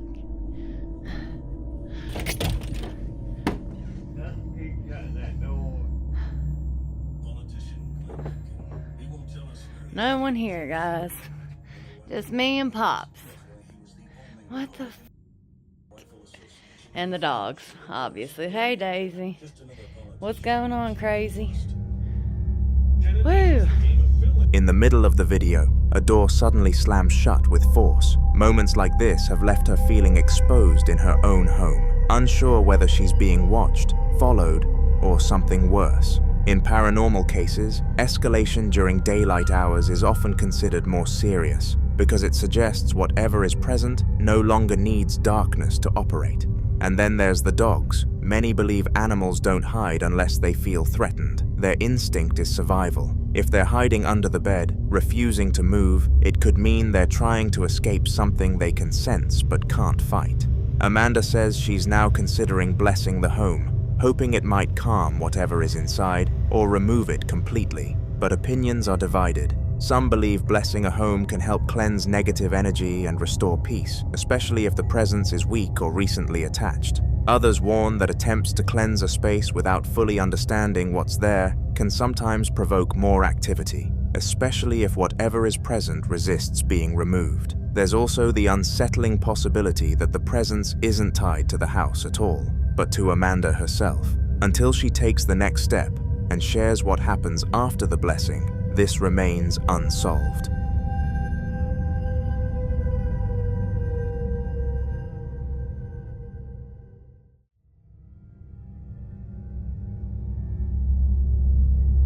This next video shows a disturbing series of unexplained events experienced by a man inside his own home. Events that didn't begin suddenly, but built up slowly over time until they became impossible to ignore. It started with small things, objects not being where he left them, faint knocking sounds coming from empty rooms, and moments where his dog would suddenly stop, stare at nothing, and quietly back away like it sensed something standing there. At first, he tried to ignore it, convincing himself it was just the house settling, or his imagination playing tricks on him. But that changed the day he caught this on camera. Watch.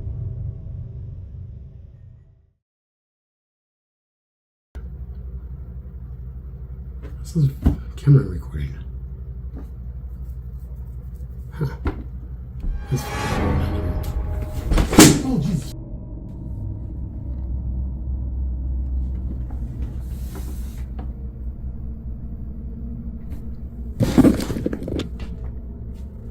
Dude. The mirror that had been placed securely against the wall suddenly falls on its own, but things didn't stop there. Another time, he captured something even more direct.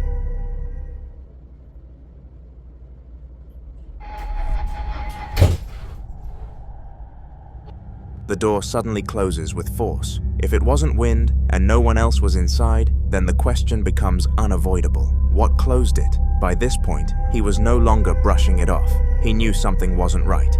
Then one afternoon, shortly after arriving home, he heard loud banging noises coming from inside. Instead of ignoring it, he immediately set up his camera. Watch this. Banging noises in here.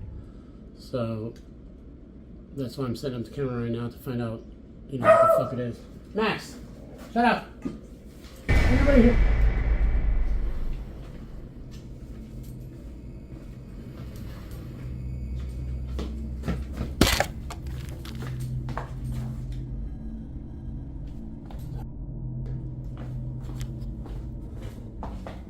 That was up against the wall. A shadow appears on the wall, and though he couldn't capture it on camera, the reaction of the dog is enough to know something or someone was definitely there. Still, nothing prepared him for what came next. One night while he was asleep, his phone somehow took selfies. Not one, but multiple. Watch him out. Didn't take the picture because it was taken from the end of my bed. One of them, at least. The other one was like next to me. But also, in those pictures, the first one,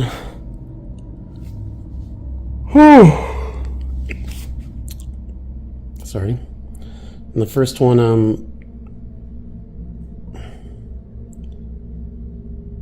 there's like another face next to my wife's face. And I was thinking maybe it was like a reflection of my face, but how in the is there going to be a reflection of my face on the pillow?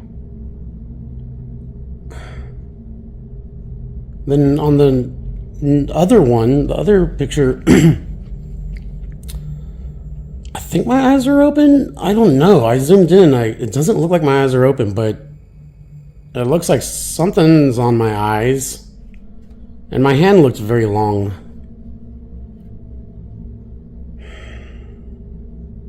Yeah.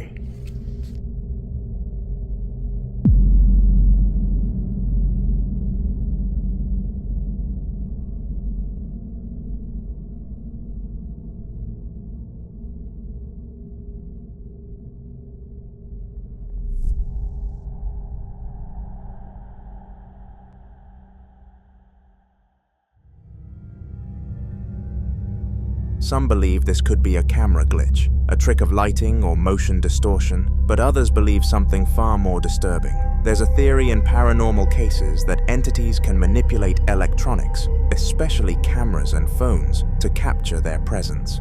Some believe they can even interact with people while they sleep, appearing close enough to be captured without being seen. And if that's true, it would mean whatever is inside his home isn't just moving objects, it's getting closer.